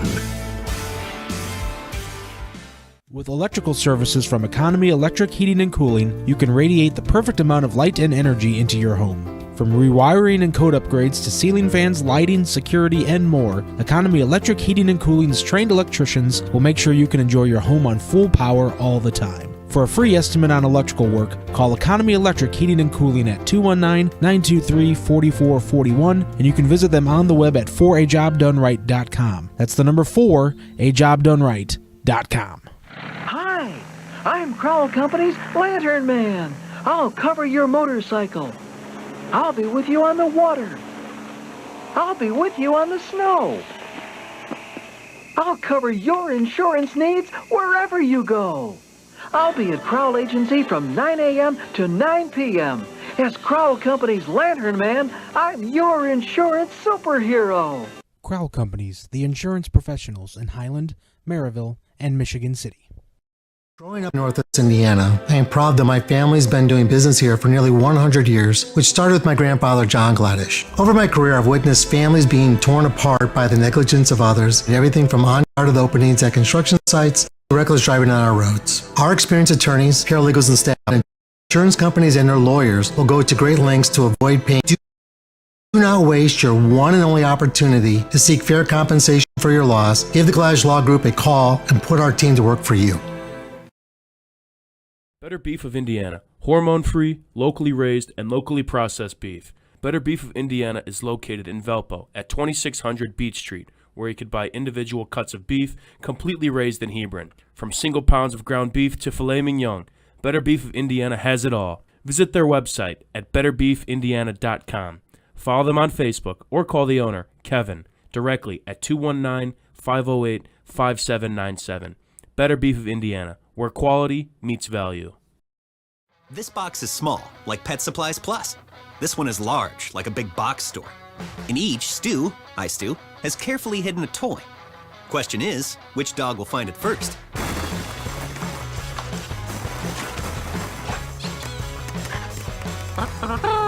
Ta-da! Moose, no! You were so close.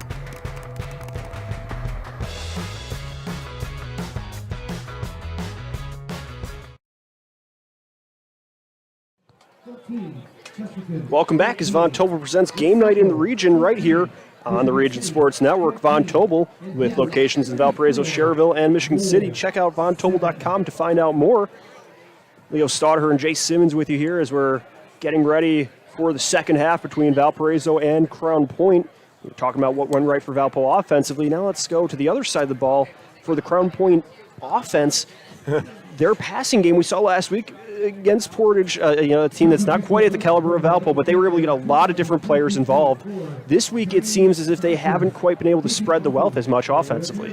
Well, you got to blame that on the great defense Valparaiso has been dishing out. They have, you've got Tanner Young, Dylan McGuire, Ruben Walls, and Parker Gleason putting all kinds of pressure on Ehrlich. And you know what, one of the great things about Noah Ehrlich is that when he's scrambling, he's able to keep his eyes downfield, and he just hasn't been able to do that because he's had so much pressure from those four guys. He's been trying to extend the plays, which he does a great job of, but because the pursuit is so fast and getting to him so quickly, he's got to think, oh God, as soon as he sees that rush, he's got to put that ball down and now start running instead of extending the play, which he's just as good at getting downfield when he runs the ball. But the pursuit, the four defensive linemen are staying in their lanes.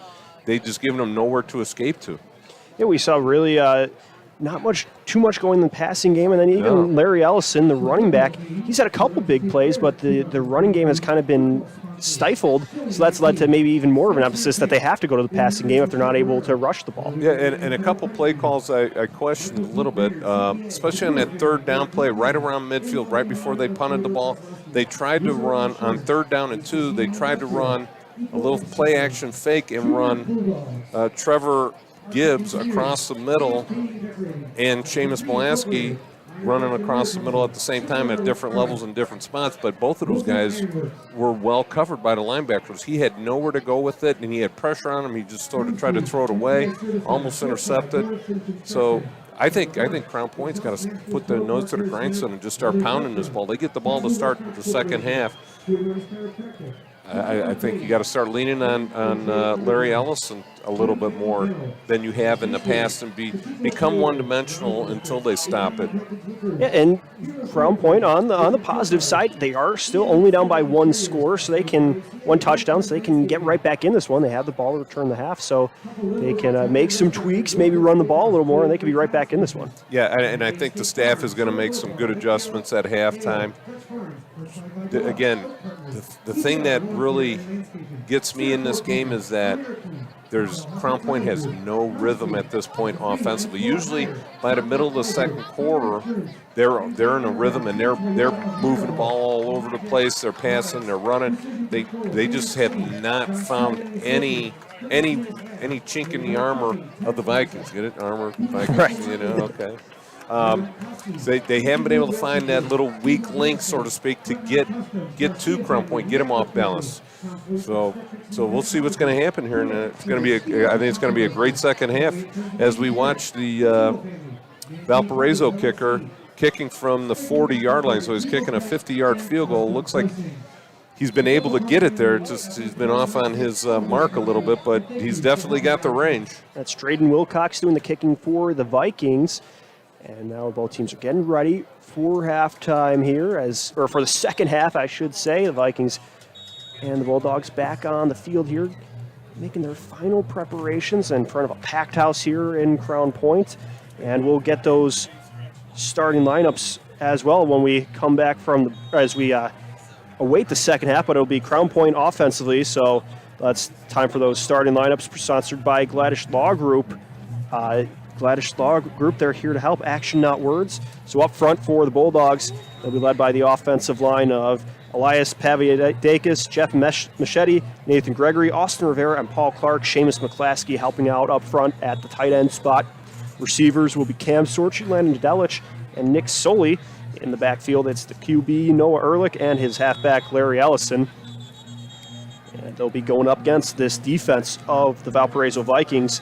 The guys in the trenches are Tanner Young and Dylan McGuire on the left side, Ruben Wall and Parker Gleason on the right side. And the linebacking core, Tommy Ampolitis, Brennan Gagan, Sammy Ampolitis, and Ty Veen. The secondary is Tyler Verschure, who we saw with that interception in the first half, Jacob Moore, and Tice Morris. Those are your second half starters, sponsored by Gladish Law Group. Gladish Law Group, visit thegladishlawgroup.com or call 219-838-1900.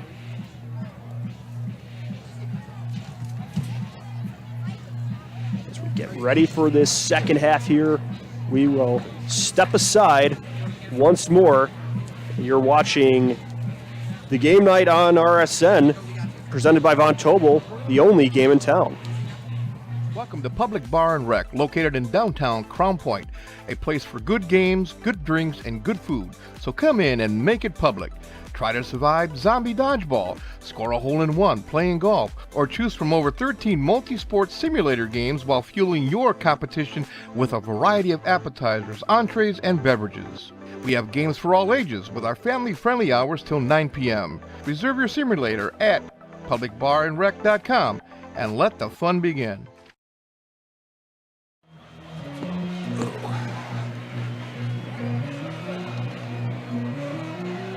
Welcome back as Von Tobel presents Game Night in the Region right here on the Region Sports Network. Von Tobel, building better together.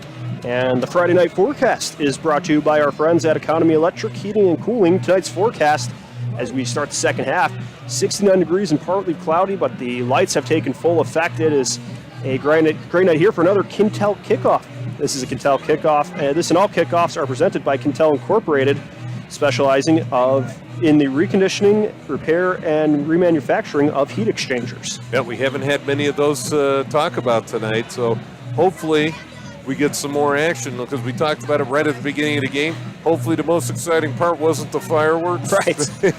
Yeah, there were pregame fireworks in part of the entrance for the Bulldogs, and it's been relatively quiet offensively, both defenses. I mean, if you're a fan of hard-nosed physical football, this game is for you, though, as the Vikings and Bulldogs set up in a 7-0 contest.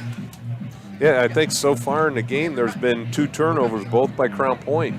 They have not led to scores, but they have 2 turnovers, one at the last second of the half and then a fumbled punt. That's been only a couple mistakes by Crown Point. Drayden Wilcox.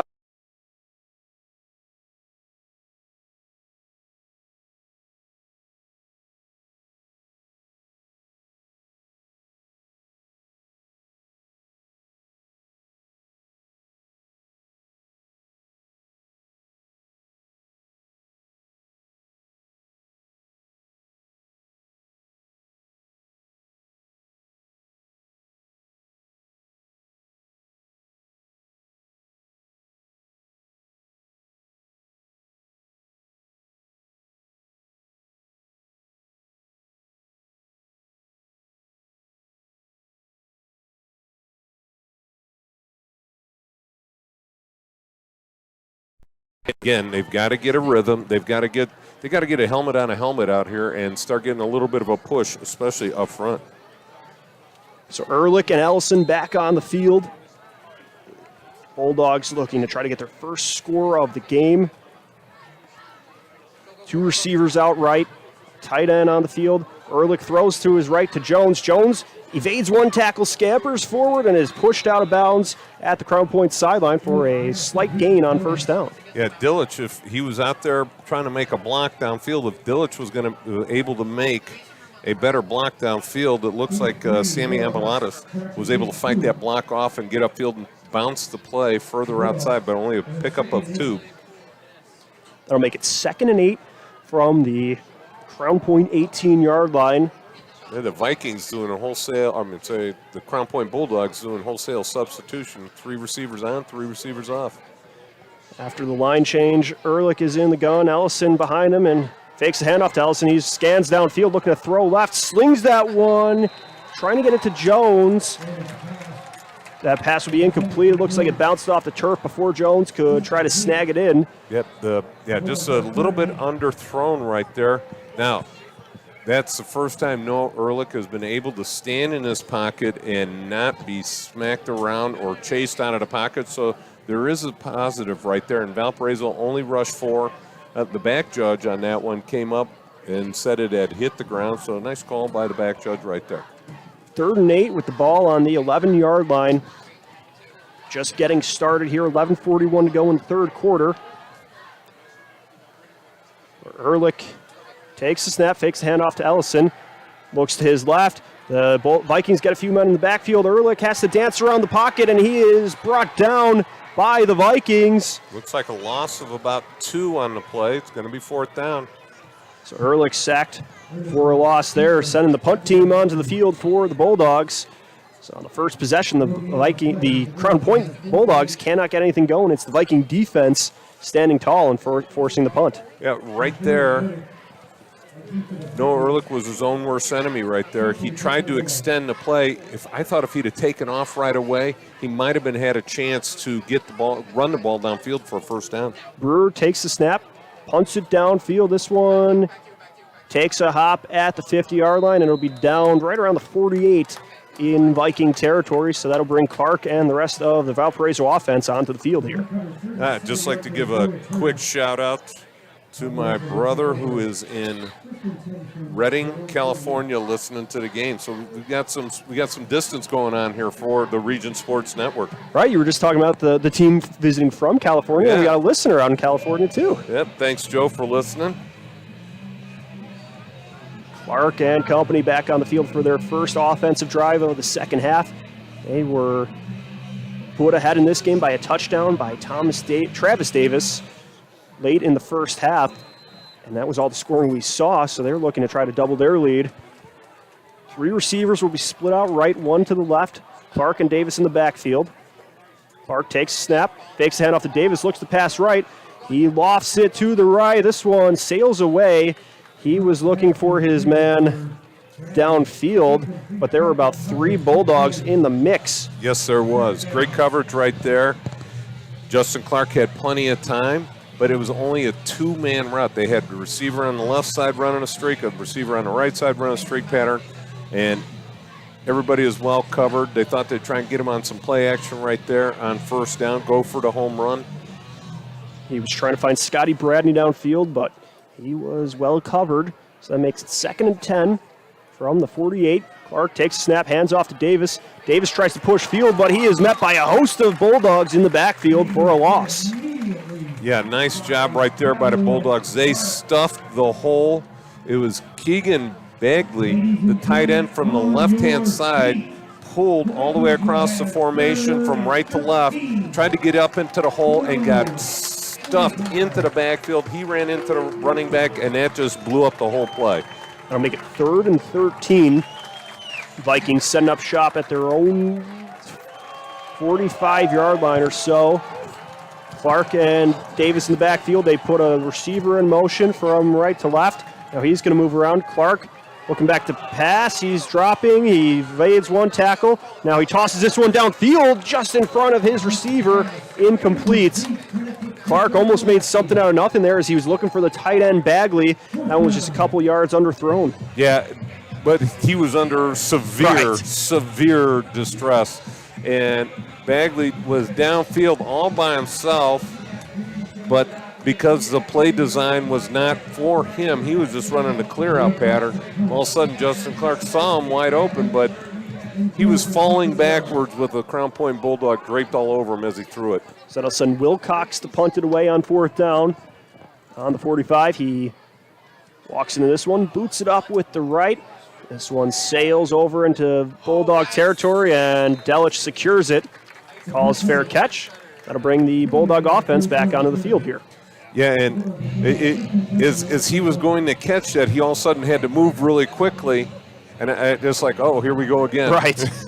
It was in the 1st half, we saw the Bulldogs have a miscue on a punt that resulted in a turnover, so they Probably breathing a little bit. And now we have a flag thrown on the Crown Point sideline. We'll get that sorted out in just a few here. Now, is it going to be a 5-yard penalty because the coaches weren't not inside or out inside the box where the officials are moving? Let's see, they're going to. Coach Bazia is in discussion with them, and when I talk about discussion, they're not talking about where they're going for dinner after the game tonight. They're getting into it a little bit, and the two officials are talking about it on the sideline. Looks like the head official, Fred Shoup, on the call right there. Let's see what we got. Encroachment on the sidelines. It's going to be a 5-yard penalty. That's what the Bulldogs could not afford to have here. Moving them 5 yards further back. Yeah, it's going to be 1st and 15 because it's a dead ball foul. So about 9:50 to go here in the third quarter. Crown Point will take over on their own 21-yard line now. Ehrlich will be in the shotgun with Ellison in the backfield. He's got one receiver out left, two to the right. Delich and Jones to his right. Sorty to the left. He puts Ellison in motion, going to the right side. Drops back to pass. He's looking to find his tight end, Gibbs. He finds Gibbs over the middle, and Gibbs has some run after catch. He was tripped up around the 41-yard line. Big first down for the Bulldogs. Yeah, great design right there. What they did was they had 3 receivers to the right. They take the running back, move him in motion, and then Gibbs from the tight end side on the opposite side just releases right where that linebacker vacated by the motion. He filled that spot, and he was wide open. Great play design. I like it when I said there's 4 or 5 guys going off the field, you do the line change from hockey. It's a great one. So that'll make it another Four Seasons first down as the Bulldogs set up for 1st and 10. They take the snap. Ehrlich hands off to Ellison. Ellison rolls right. Ellison moving forward. A big gain on first down for the Bulldogs running back. Watch out. Here come the Bulldogs. It seems like they've finally gotten out of their mid-afternoon nap and have woken up here with 6:58 left in the third quarter. So with the Friday night lights fully under effect, the Bulldogs are ready for this contest. Ehrlich and Ellison in the backfield. Ehrlich takes a snap, fakes the handoff to Ellison and gives it to Jones, the receiver in motion. Jones going to the left. He breaks one tackle, gets the first down, and then a couple more yards. So the Bulldogs are driving here. That's a first down brought to you by Four Seasons Mechanical in Maryville. Visit them on the web at fourseasonsmechanical.com. Yeah, nice job right there by, who was that, Jones? That was Jones, the nice two-way player, taking the sweep and getting the first down. It looked like Valparaiso had it sealed off all the way to sidelines, and Jones was able to break free from just a shoestring tackle and get the first down and get out of bounds. So now the Bulldogs trying to set everybody up, first down from their own, or from the Valparaiso 40. They send 2 receivers out to the left. Now they put Gibbs in motion, bunching him up to the right. Ellison takes the snap, direct snap to the halfback, and he is just stifled at the line of scrimmage. Yeah, that play, Coach put that one in the playbook and closed it, because that play has not worked all night. Put that one on the back page. Yes. That's the second or third time they've ran it, and that's the second or third time they've gotten 0 yards. Looks like we got a guy down. So we'll step aside as he is attended to. As we get ready for this break, you're watching Game Night built by Von Tobel on the Region Sports Network, the only game in town. Blythe's Team Sports in Valparaiso is a leader in athletics apparel and equipment sales. With in-house production including screen printing, trophies, embroidery, and more, Blythe's can help you to create the perfect look. For more information, visit them online at teamblythes.com. Blythe's Team Sports in Valparaiso, where the athletes shop.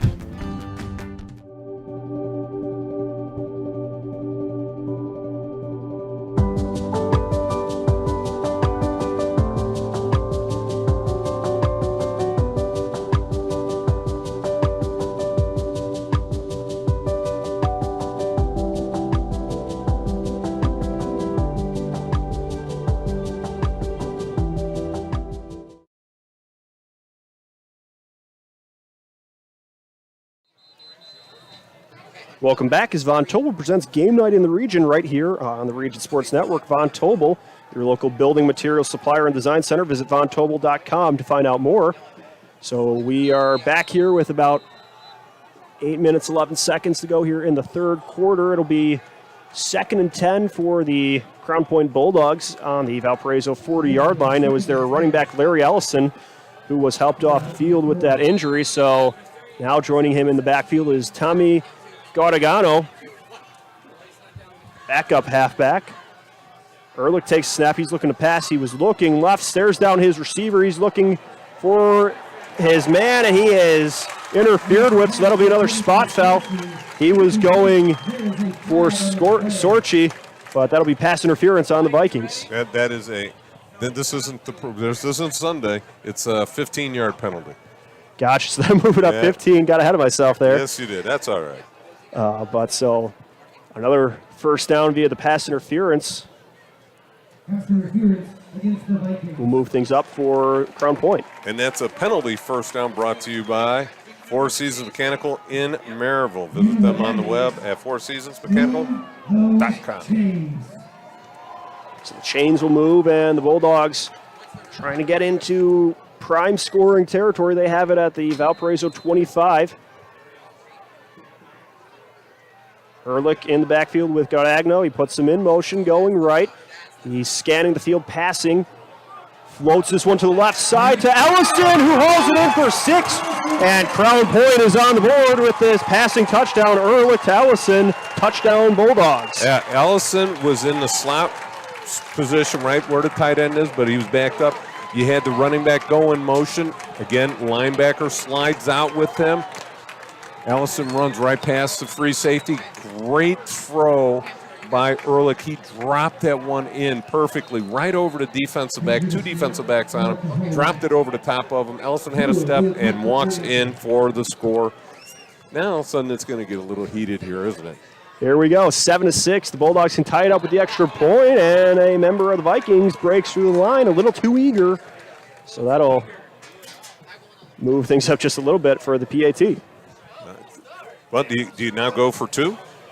We'll see. That might be something they think about. You might have to just play it safe here. Or actually, now the Bulldogs also jumped. I think they'll be backed up here. So that makes things a little more interesting. And now Crown Point subbing some players in and out. We'll see just what they have going here. They're going to huddle up here now, but so that makes this PAT a little interesting. 7:49 to go here at 7-6 Valpo, and the Bulldogs will bring their offense on the field. I think they're going to go for 2. All right, here we go. So they have about 8 yards to go. Ehrlich, 2 receivers on each side. Running back in the backfield with him. He's passing. He swarms away, breaks through, and rolls in for 2. Noah Ehrlich puts a extra point on the board, but don't get too eager. There's some laundry in the backfield. This one might be coming back. It looks like 76 for the Bulldogs. Puts his hands up in the air as I see the officials discussing the penalty. Looks like it's going to be a holding call. There's a Viking down in the end zone. So the Bulldogs nearly added the 2-point conversion on the board as there's an injured Valpo player. Lots of chaos here for this point after the touchdown. Viking coaching staff checking in on their injured player, but so the Bulldogs. I was just going to say, sorry to interrupt you, Leo, that they're gonna run out the PAT, but it's going to be a relatively long field goal, or well, still a PAT, but relatively long. But of course, they're working on the young man in the back of the end zone. So make things trickier here for Crown Point. It looks like the ball is going to be spotted. About the 18. 18. A voice from above. So we'll see what Oliver Brewer, if he has the distance to make this PAT. Again, the snap from Carson Granger. So it'll be a 35-yard PAT. Ehrlich will be the holder.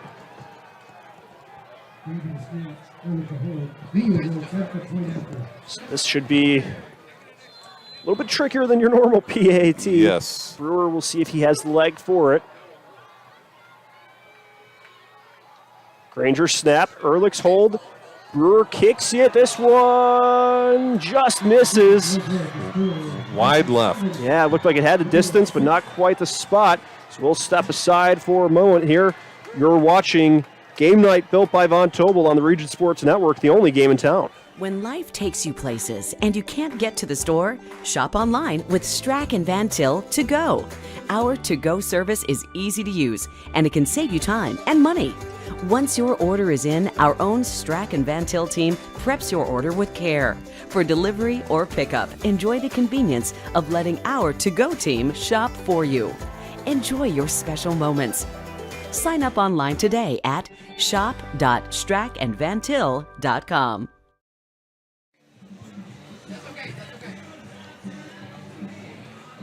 Welcome back as Von Tobel presents Game Night in the Region right here on the Region Sports Network. Von Tobel building better together. Leo Staudacher, Jay Simmons with you here with 7:48 to go in the third quarter. Crown Point is now on the board, but they were not able to get the extra point after 3 tries, and they kept just getting backed up further and further. So they only come away with 6 points there after a big statement touchdown drive, though. Yeah, 35-yard PAT, no good. Wide left. The pass to Ellison put Crown Point on the board. That was a good sign for the Bulldogs as Larry Ellison was helped off with an injury, had to sit out a play, and then on the next play back, marches into the end zone for a touchdown reception. And this kick is going to roll about on the turf, but the Vikings scoop it up and rumble forward, going out of bounds at about the 30-yard line. That was another Quintel kickoff, as it sets up for the Vikings to take over in Bulldog territory. This kickoff and all kickoffs are presented by Quintel Incorporated. Quintel Incorporated, handling jobs of all sizes throughout the country since 1994. Yeah, so Valparaiso starting with relatively decent field position on their 31-yard line. See what they can do. They had the ball for, I think, 3 plays and out so far in this second half. So they're looking to try to get some of this momentum back as the hometown crowd is energized after that scoring drive. The snap is high. Clark hands it off to Davis. Davis breaks through. Davis at the 45. Davis at the 50. And he's brought down at the Crown Point 39-yard line, and he seems to be having trouble getting up. Grabbing a leg right there. He sort of fell awkwardly as the defensive back came out from both sides and hit him, and he just sort of, like his foot got caught in the turf. So Travis Davis with a big run puts Valparaiso into Bulldog territory after that first down. We'll step aside as he is attended to. You're watching Game Night built by Von Tobel on the Region Sports Network, the only game in town. Quintel Incorporated is a family-owned and operated company located in Northwest Indiana that specializes in the reconditioning, repair, and remanufacturing of heat exchangers. Since 1994, Quintel has been handling jobs of all sizes throughout the country. Equipped with the most modern technology and advanced tools, Quintel provides top-notch service. When you trust Quintel for all your needs, you'll get peace of mind and a finished job that exceeds your expectations. For more info about Quintel and the services they provide, visit quintel-inc.com.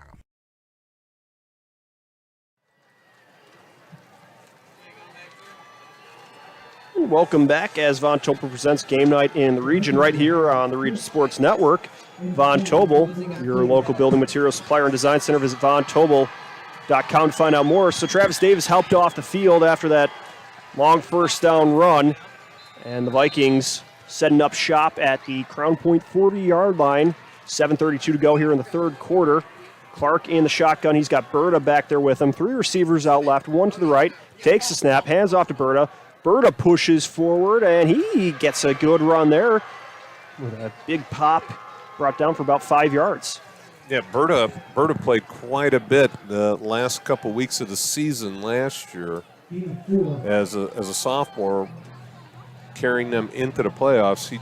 He carried the burden, and then all of a sudden they got their senior running back once the playoffs started. But he's got plenty of experience, so He's no slouch out there. That's the thing about this Valparaiso team. They return a lot of players that picked up valuable experience on a state championship run. Their signal Clark was one of them. He's in the pistol with Berta behind him.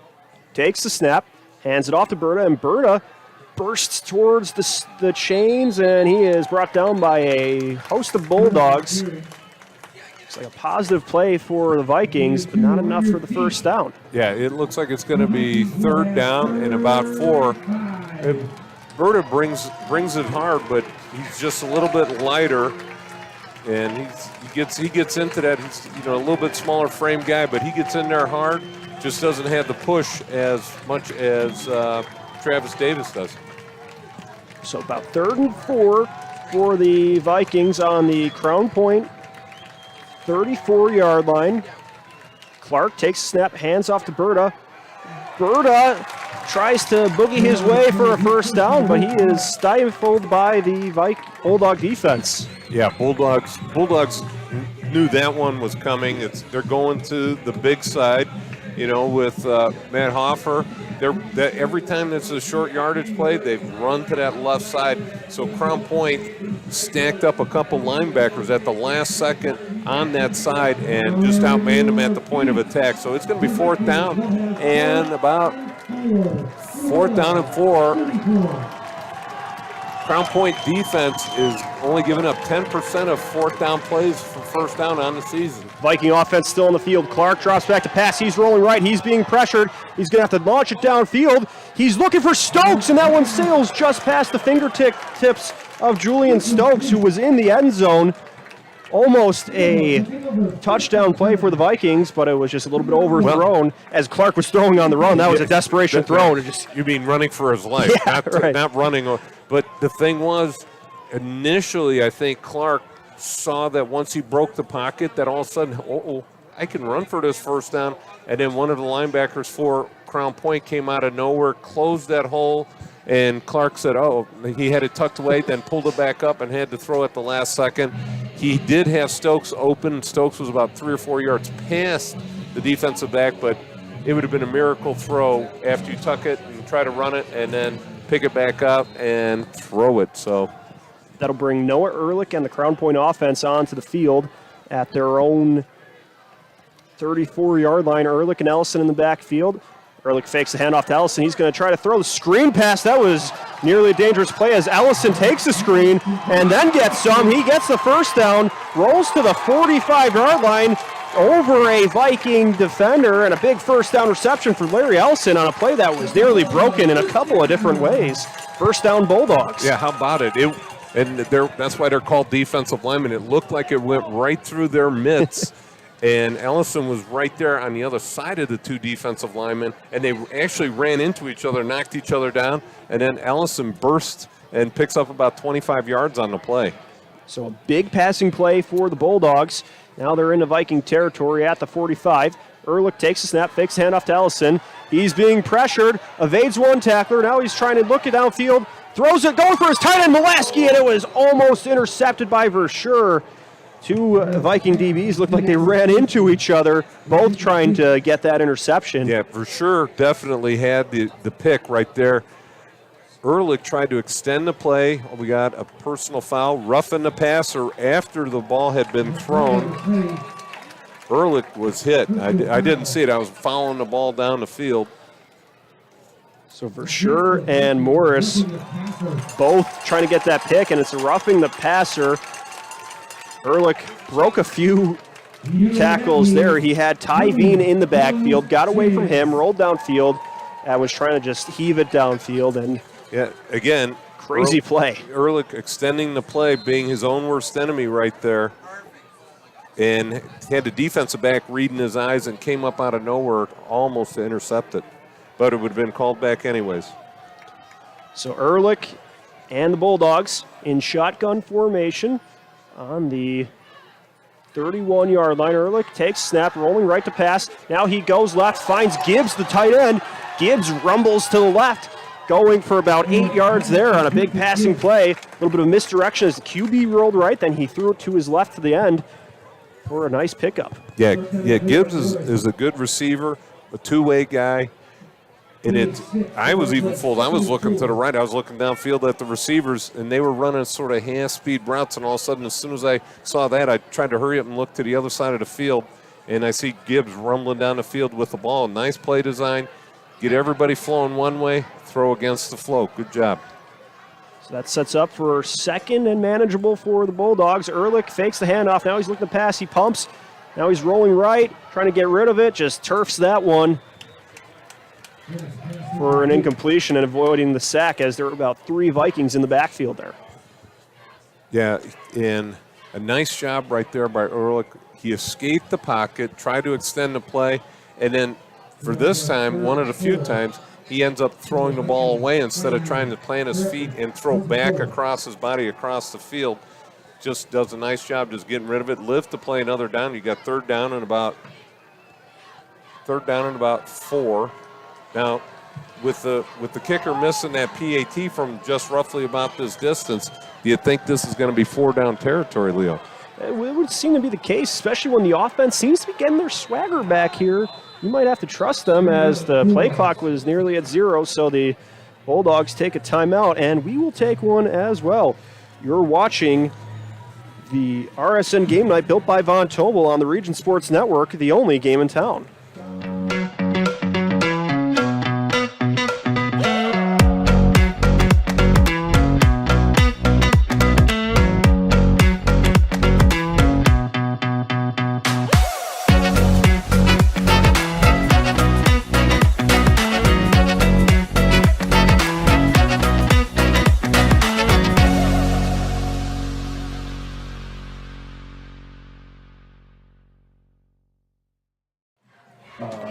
You're watching RSN Game Night presented by Von Tobel. Von Tobel with locations in Valparaiso, Cherville, and Michigan City. Check out vontobel.com to find out more. Leo Staudaher and Jay Simmons with you here in the third quarter at Bulldog Stadium at Crown Point, where the visiting Valparaiso Vikings lead 7-6 here. About 3:39 to go here as the Bulldogs just burnt a timeout. They'll be getting their offense back on the field here. Trying to get the conversion. Sorry, Leo. I was just going to say, I don't like burning timeouts until the last 2 or 3 minutes of the fourth quarter, but this is a very critical situation, especially since you're down 1 point. Right, the Vikings. You got to get the right play called. The Bulldogs just trying to make sure they can get this into the right spot. 3rd and 4 from the... And they're still trying to get everybody set up. Ehrlich's going to go out as a receiver, it looks like. Ellison in the gun. He's got 6 on the play clock. Jones moves in motion. It's a keeper for the halfback in the Wildcat play, and Ellison punches it in for a first down. That's the best Wildcat play of the night for Crown Point. They put Ehrlich all the way to the right. They bring the man in motion. Ellison gives somewhat of a play fake, and then just takes off and does a nice job. Put his head down to make sure he had enough for the first down. Bulldog first down. That first down was brought to you by our friends at Four Seasons. That's Four Seasons Mechanical in Maryville. And they liked the Wildcats so much last time. Looks like they're going to do it again. Ehrlich outride. Ellison in the gun. Fakes the handoff to Jones. And he jumps forward for a positive gain there. So the Bulldogs getting something going here with Larry Ellison, the running back, taking some snaps. A gain of 5. Ellison did a nice job again. Terrible play fake by the running back, but he puts his head down and gets a nice gain. It looks like it's going to be 2nd down and 5. And time ticking away here. 2 minutes left in the third quarter. About the 18-yard line, or the 14-yard line. Ellison still at quarterback. Jones in motion. Ellison with the half-hearted play fake, and he's got room, he's got space, he has reservations for 6. Larry Ellison runs through a defender and gets his 2nd touchdown of the game, and now the Bulldogs are on top here in the third quarter. Yeah, Larry Ellison, what was it, 3 or 4 consecutive plays from the Wildcat, and all of them getting some positive play, a great push by the offensive line right there. Now, do you come out here and chase points again, or do you just kick the extra point now that you're up 12-7? That seems to be what the Bulldogs are debating here, and I think they're going to keep the offense on the field. At this point in time, guess what? They're lined up in what formation? The Wildcat. Ehrlich normally plays quarterback, but he's split out wide right. Ellison, the normal halfback, is at QB. He fakes the handoff, and he lofts one to the corner, to the back of the end zone, looking for somebody that wasn't there, and that goes incomplete.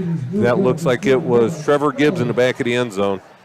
So that was just thrown into space there, and the two-point conversion is no good. We will come back in just a few, so stick around. You're watching the game night built by Von Tobel on the Region Sports Network, the only game in town. Better Beef of Indiana. Hormone-free, locally raised, and locally processed beef. Better Beef of Indiana is located in Valpo at 2600 Beach Street, where you could buy individual cuts of beef completely raised in Hebron. From single pounds of ground beef to filet mignon, Better Beef of Indiana has it all. Visit their website at betterbeefindiana.com. Follow them on Facebook or call the owner, Kevin, directly at 219-508-5797. Better Beef of Indiana, where quality meets value.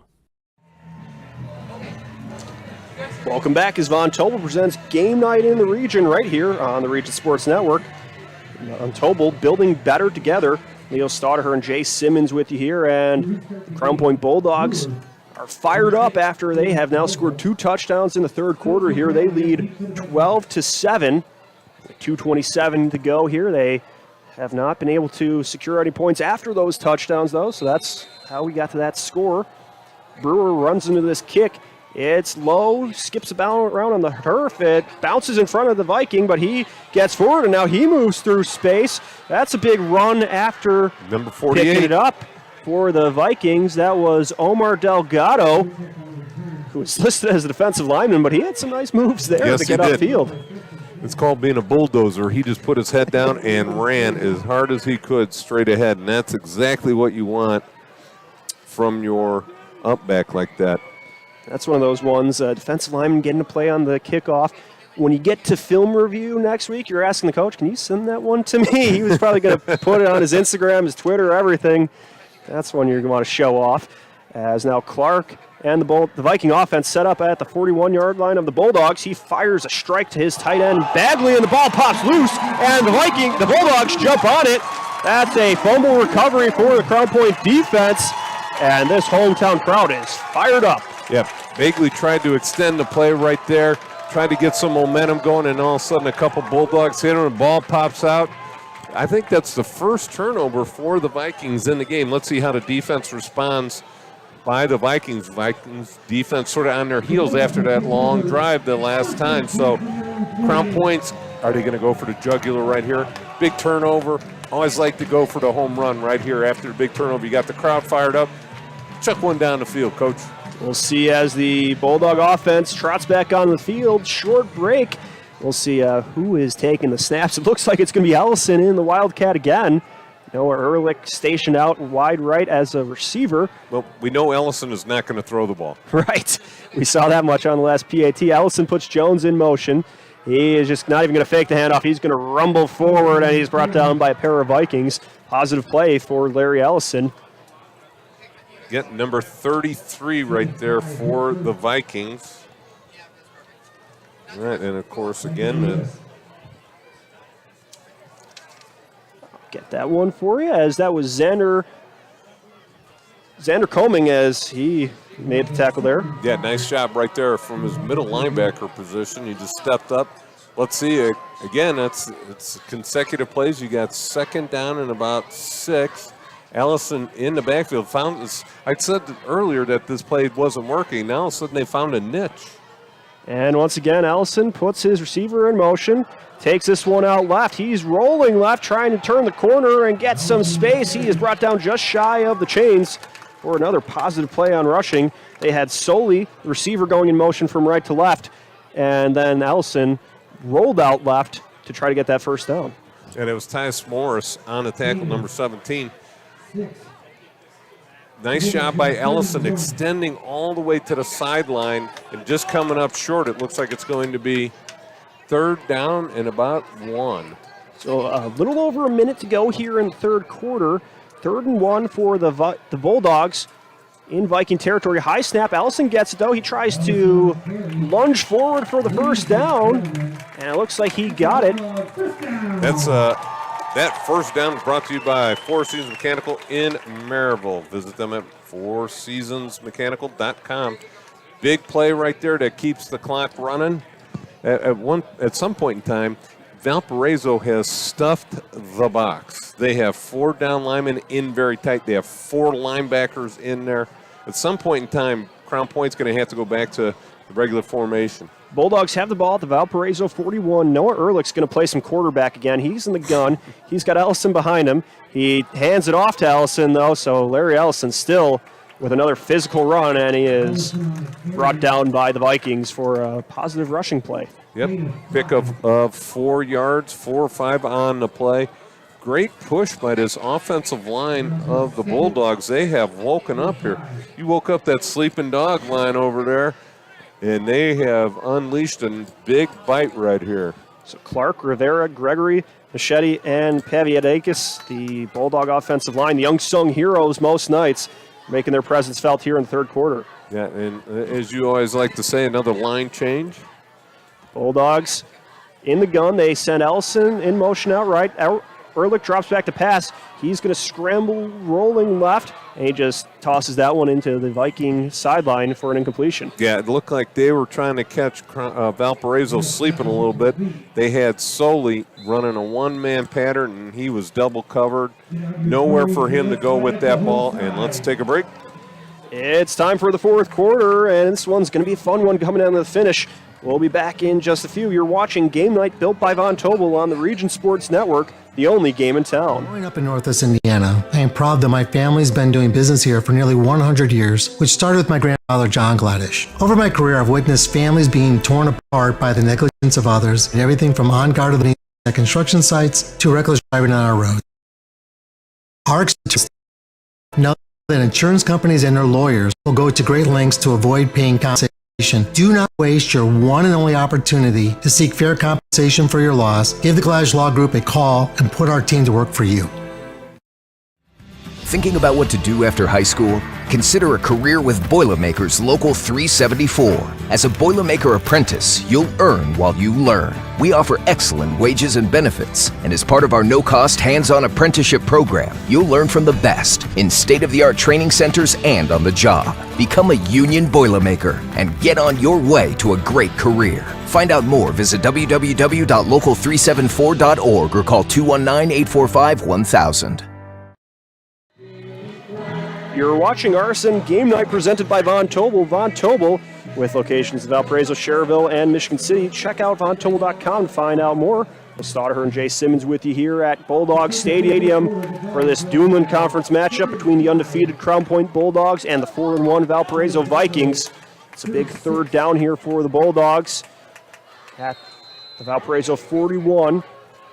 They lead 12-7 here. Ehrlich is in the shotgun. He puts Gibbs in motion, his tight end right to left, or left to right. He hands it off to Ellison. Ellison gets to the chain. He is brought down hard by the Vikings. Well, it is right at the first down marker. Let's see what they do with it.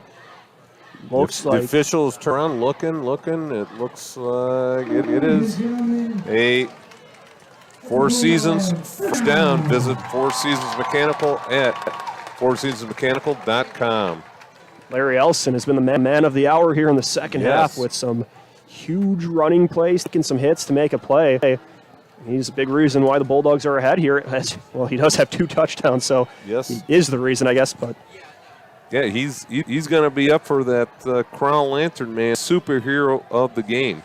That'll be brought to you at the conclusion of tonight's game. Ellison is in at Wildcat quarterback now, but there's some whistles going on. Don't forget, Crown Companies have offices open from 9 to 7 Monday through Friday and Saturday till 2 in Highland, Maryville, and Michigan City. Crown Point will take another timeout here. So that, as you were talking about, they only have 1 timeout left here with a lot of miles to go before the end here. Do. But that gives us time to go to a Strachan Van Til scoreboard update. And let's start at the top here. We've got Andrean 21, Highland 0, Bishop Knoll, Lake Station still knotted up at 0s, Bowman Academy and Morton Governors at 0. Chesterton Portage in the third quarter. It is tied up at 21. Chula Vista Lake, East Lake, apparently is in San Diego. Someone told me San Diego. All right, they are up 21-6 over Hammond Central. KV and Culver Academy knotted up at 0. Griffith and East Chicago at 0s. Hanover handling Munster 56-14 in the third quarter. Maryville 33, LaPorte 0. Lake Central and Michigan City knotted up at 14 in the third quarter. We'll get to a couple more of these scores after this play.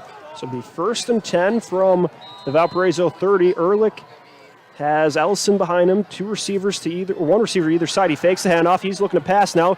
He's looking left, floats this one for Gibbs to the end zone, and that gets just past Gibbs. Incomplete.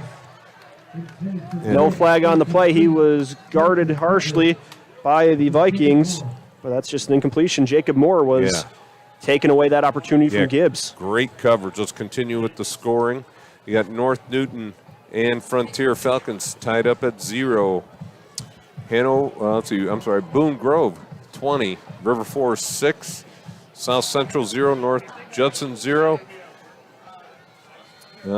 Wheeler Bearcats 29, Westside Cougars 14, and our last one, Calumet 8, Whiting 0. All of those are in the third quarter. Ellison back in at Wildcat QB. He has Jones in motion. High snap, but he hops up and gets it. Now he rambles right for a gain on second down, but it'll make it about 3rd and 5 for the Bulldogs. Yeah, Jacob Moore coming up from his free safety position. He did make the tackle on Ellis, but what happened was he forced Ellis back into the linebackers, and there was a couple of them waiting right there for him. So nice job coming up from a free safety position right at the line of scrimmage and forcing Ellison back into the linebackers right there. So 3rd and 6 from Valpo territory at about the 26. It's a shovel pass over to Jones. Jones turns the corner left. He's got room to go at the 15, 10, at the 5, and he is wrapped down at the 3-yard line. Jacob Jones on a bit of the misdirection play gets in for a big gain. Yeah, Jones does a nice job bouncing it all the way to the outside. That misdirection caused those defensive linemen and linebackers to flow one way, and then the next thing you know, Jacob Jones is running all the way across the field for a big gain. It looks like they're going to mark it down at the 5-yard line. Don't forget that is a Four Seasons Mechanical first down. Don't forget to visit Four Seasons Mechanical at fourseasonsmechanical.com. 1st and goal for the Bulldogs. They hand it off to Allison. Allison rumbles forward for a short gain, if any, maybe getting to about the 3. Yeah, just a simple dive play right there by the Bulldogs. The Vikings have a man down there. So we will step aside as he is taken care of. Stick around. You're watching Game Night, built by Von Tobel on the Region Sports Network, the only game in town. Blythe's Team Sports in Valparaiso is a leader in athletics apparel and equipment sales. With in-house production including screen printing, trophies, embroidery, and more, Blythe's can help you to create the perfect look. For more information, visit them online at teamblythes.com. Blythe's Team Sports in Valparaiso, where the athletes shop. Quintel Incorporated is a family-owned and operated company located in Northwest Indiana that specializes in the reconditioning, repair, and remanufacturing of heat exchangers. Since 1994, Quintel has been handling jobs of all sizes throughout the country. Equipped with the most modern technology and advanced tools, Quintel provides top-notch service. When you trust Quintel for all your needs, you'll get peace of mind and a finished job that exceeds your expectations. For more info about Quintel and the services they provide, visit quintel-inc.com. Update your kitchen or bathroom with Von Tobel. Get 20% off select cabinets now through October 28th. Von Tobel has cabinets and vanities in a range of styles and colors, plus built-in storage, countertops, and flooring. Our designers will help you find the perfect selections for your style and budget. Scan to visit vontobels.com today to book your free consultation at one of our 4 Indiana showrooms. Von Tobel, building better together.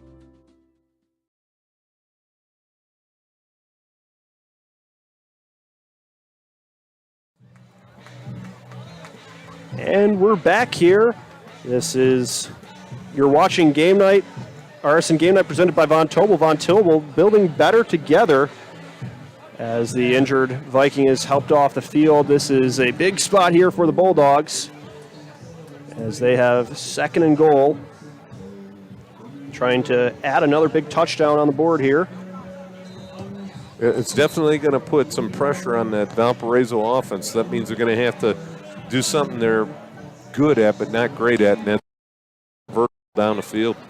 9:52 to go here in the fourth quarter. Crown Point already leads 12-7. It's second and goal from the 4. Ellison in the Wildcat quarterback. He's got a few different guys in the backfield with him, and now there's a flag. See just who that is on. Looks like they're moving back. A little illegal procedure at the line of scrimmage by one of the linemen. Must have picked a hand up or leaned a little bit forward. So the Vikings get a bit of a boost there as now they have a little bit more room to breathe, and the Bulldogs will send their quarterback back on the field. Ehrlich trots back on, but he goes out at receiver, it looks like. It's still going to be the Wildcat. Well, they've had a lot of success here, so it's just going to stay with it. So Ellison in the backfield by himself, puts Jones in motion going from left to right. He's going to keep it and go left, though. Ellison hit hard by a few Vikings there for a short gain, if any. Gain of 2. Yeah, it looks like he did get hit hard. He's just, sort of walking back a little bit, like, you know what, Coach? Hey, let's try and run somebody else with the ball. So the Vikings now, or the Bulldogs now find themselves at 3rd and goal here with 9 minutes, 20 seconds to go in the fourth quarter. They lead by 5. They put the tight end in motion. Ehrlich puts another man going from left to right, takes the snap, takes the handoff to Ellison. He's rolling right, looking for someone to pass to. There's a man in the backfield. He's going to keep it himself. Ehrlich rumbles towards the end zone. Do I see a signal? No, they're going to mark him down at just short. We're talking inches short of the goal line. He is marked down at the 1. 3rd down, inside the 1. It looks like about the half yard line. They're going hurry up offense. Ellison's got the ball. He does a spin move and he loses 5 yards. So Ehrlich cannot punch it in there. As the Vikings run off with excitement. They also have a player injured. So it looks like Ty Veen goes down there. But a big 4th and goal stop for the Vikings. And now their offense has to try to march down the field. Yeah, and they've got a long way to go. It looks like they spotted it back at the 6-yard line. I don't understand that play. Why you would not, you've been getting so much success just pushing straight ahead. And then all of a sudden you fake to Ellison. Ehrlich does a little spin move. You're probably thinking all of a sudden everybody's going to collapse in, and he would boot it to the outside, but no dice. And with that fake, it gives Valparaiso a little bit of extra time, too, to swarm in on Ehrlich. Yeah, I just don't get that. I mean, it was, that was, one of those plays where you're going to look back and go, what did I think about? And don't forget, stay with Region Sports after the game as we send it back to the Centier Bank studio. RSN will recap tonight's action from around the region, all from the Centier Bank studio. And it's always a good time, no matter who's back at the studio.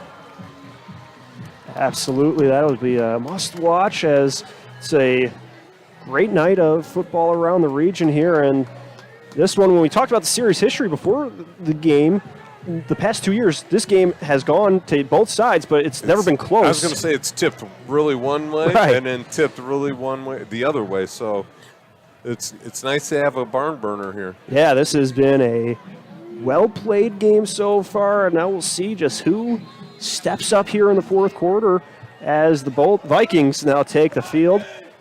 Their injured player is helped off, and Clark's going to keep it himself and just storms towards the line for a minimal gain, if any. Yeah, it was just a pile right there. So let's see, who do they have in the backfield? We've got number 4. That's Berta. Berta and Clark. We saw Davis was helped off with an injury earlier. That could be big as he was really making things work for the Vikings. Clark takes the snap, hands off to Berta, but he is stymied at the line. It looks like it's going to be 3rd down and about 7. So it's a big 3rd down here. 7:45 to go in the 4th quarter for the Vikings. They trailed by 5. They just got a big stop at 4th and goal, and now they're looking to try to carry the momentum over. Yeah, let's see. Do they risk and put the ball up in the air? It's a little bit lengthy for a running play. Clark and Berta in the backfield. Clark's going to pass. He throws it to Stokes, and it is broken up, incomplete. That one went off the hands of Stokes up in the air, and it looked like it was maybe a chance for Griffin Van Tykelt to swarm in and get the interception, but it was about a yard or 2 away from him. Yeah, Jalen Kelly was perfect on the coverage. I thought if Justin Clark would have hit the receiver right out of his break, he was open, but as his break continued, Kelly was able to close the distance, and just as the ball got there, was able to knock it out of his hands. The ball was just a tad high. So Drayden Wilcox will punt it. He floats this one to Delich, back to return for the Bulldogs, but he will fair catch it. It is exactly at midfield. So the Bulldogs will take over at the 50-yard line. After they were stopped at 4th down, he will, at the conclusion of this game, will now name the Crowell Company's Lantern Man Superhero of the game. Crowell Companies are the insurance superheroes. And at the conclusion of the night's game, we'll also name the Boilermakers Local 374 Blue Collar Player of the Game, brought to you by Boilermakers Local 374. Earn while you learn with Boilermakers Local 374. I know you can't do it, but I would say both defenses, they have played outstanding. Absolutely. It's just been a great defensive game. Now Allison takes snap out of the gun. He is knocked down at the line by the Vikings. A big stop there. Looked like shoulder-on-shoulder contact by Ruben Wall. Yeah, he stuffed him right there at the line of scrimmage. And the nice thing about it was when he made the contact, his feet were driving into the running back. So no gain on the play. Let's see if Crown Point starts to switch it up a little bit and go through the air a little bit. They've been running a lot out of that Wildcat here in the second half as they bring Ehrlich back onto the field. 2nd and 10 here at the 50. Ehrlich takes the snap, hands it off, or he keeps it. He's rolling right, though, but he's being pressured by McGuire and Wall. He breaks a tackle at the sideline. Ruben Wall keeps going at the 20, finds the 15, the 10, 5, cuts, and he is tangled down inside the 5-yard line. Noah Ehrlich made something out of nothing there as he just turned the corner, being chased by a pair of defensive linemen, turned on the Jets, had got a monster gain there to send the Bulldogs to 1st and goal. What a run right there by Noah Ehrlich. It looked like he had 3 guys pursuing him. Excuse me. He had 3 guys pursuing him. That was able to tiptoe down the sidelines, beating the 3 linebackers to the sideline, took it up the field, made a couple guys miss in the secondary, and it looks like they have spotted the ball on about the 3-yard line. Huge play. That could be one of the Proud Union home plays of the game presented by IKORCC. Ehrlich hands it over to Allison, who stumbles into the end zone for his 3rd touchdown of the game, and the Bulldogs find pay dirt again, making it 18 to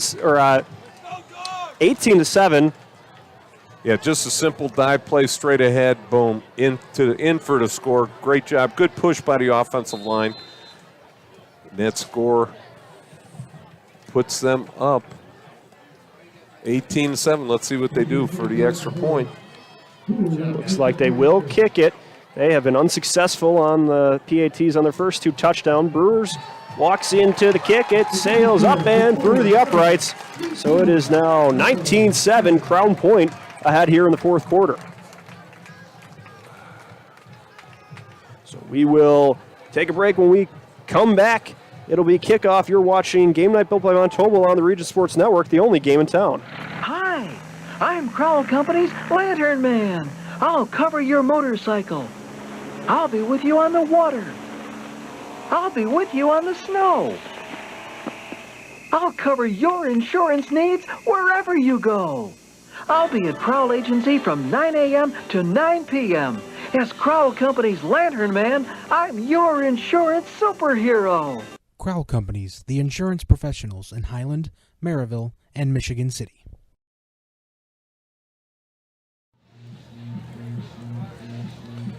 Welcome back as Von Tobel presents Game Night in the Region, right here on the Region Sports Network. Von Tobel, your local building materials supplier and design center. Visit vontobel.com to find out more as we get ready for another Kintel Incorporated kickoff.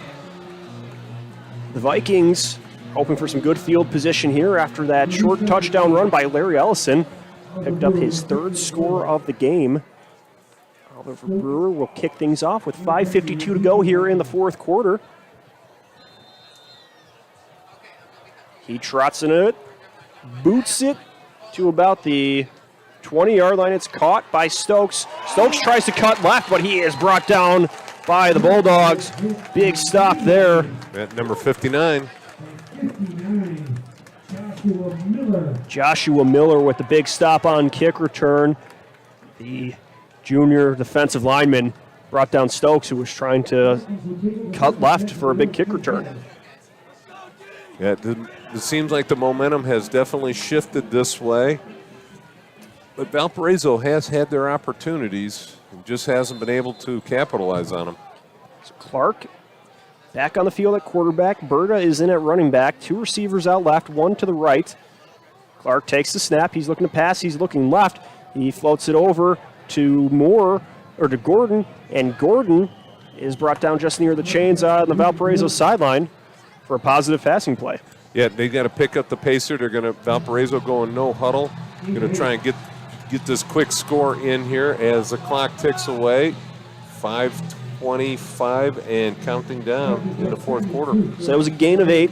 That'll spot the ball at the 32-yard line. And it's 2nd and 2. Valpo at their own 32. Two receivers left, one right. Clark and Berta in the backfield. It's a handoff to Berta. Berta leads forward, trying to get the first down on the dive. Looks like he's going to be short. No, they're waving him forward. Never mind. Yep. I mean, it looked like he went underneath the pile to get that first down. So that's a first down for the Vikings. And don't forget, that's a first down for Four Seasons Mechanical in Maryville. So now the Vikings at their own 35-yard line. Clark takes a snap. He's looking to pass. Rolling right. Will Clark is in the backfield, brings down Justin Clark for the sack. One Clark to another. Right. I've been waiting all night to say that line. Yeah, both. But, yeah. But great job. Will Clark does a nice swim move. That he was being blocked by the tackle, right tackle. Did a nice little swim move, released inside, got up into Justin Clark's face, and made the shoestring tackles. One Clark was trying to get away from the other. Right, as it's now 2nd and long for the Vikings, backed up to their own about 25. Clark takes the snap. He's back to pass. Now he's going to keep it. He rumbles forward, passes the 30, 35, and brought down at about the 39-yard line. So the scramble by Clark moves it up for the Vikings, but it's still going to be 3rd down and a ways to go here. Yeah, it looks like about 5-6 yards for the first down. But with 3:42 left in the game, this is definitely 4-down territory. You have nothing to lose at this point. Yep, the Vikings have to try to just do what they can to get this first down. 3 receivers out right, one to the left. Clark takes the snap. He's looking downfield, floats this one to Stokes. Stokes makes the catch and takes the hit, but he holds on to the ball. First down Vikings. They get into Bulldog territory at the 38-yard line of Crown Point. Yeah, they had trip receivers to the right side, and then Stokes came in motion, split the two guys. The tight end went down, Bagley went down the middle. The other receiver was way to the outside. Stokes wide open in the middle of the field. Clark takes a snap. He's looking to pass left, throws this over the middle to Bradney, who can't quite come down with it. He hauled it in, but as he made the catch, he was hit, and he hit the turf hard, and the ball just popped out for an incompletion. Yeah, on the coverage right there was number 5 for the Bulldogs, Jacob Jones. Laid him out as he got up in the air. He was holding the ball, and then all of a sudden, as soon as he hit the slam to the ground, not only by the hip, but also by his body weight, then the ball popped out. That's a tough one to hang on to. So now Clark, the lone man in the backfield, 3 receivers left, a tight end to his, 3 receivers right, a tight end to his left, and another receiver out left. Clark takes a snap, drops back to pass. He's going to scramble. He rolls out of the pocket to the left. He's got space, gets the first down, tries to, instead of taking the sideline, tries to run through a couple of Bulldogs. Now don't and forget, he's brought down. The clock does stop on the first down, so they got time as the chains move to get the play in. Looks like Crown Point subbing in some defensive linemen. Seamus Mulaski coming in. 2:57 to go here. Ball's on the Viking 37. Looks like Clark's just going to spike it to stop that clock on first down. You know you're in 3-down territory. Time's of the essence right here. You need to get this score in. It's be 2nd and 10. So you're 2 scores out. So, you think about that extra point all of a sudden becomes really big, because if they were able to score here, get the 2-point conversion, then onside kick, just have to get a field goal to tie the game. But that extra point makes it a difference. Clark puts a receiver in motion. He's dropping back to pass. He's looking left, floats one over for Bradney, who makes the grab at the sideline and goes out of bounds. Wow, that was one heck of a catch by Bradney, completely stretched out.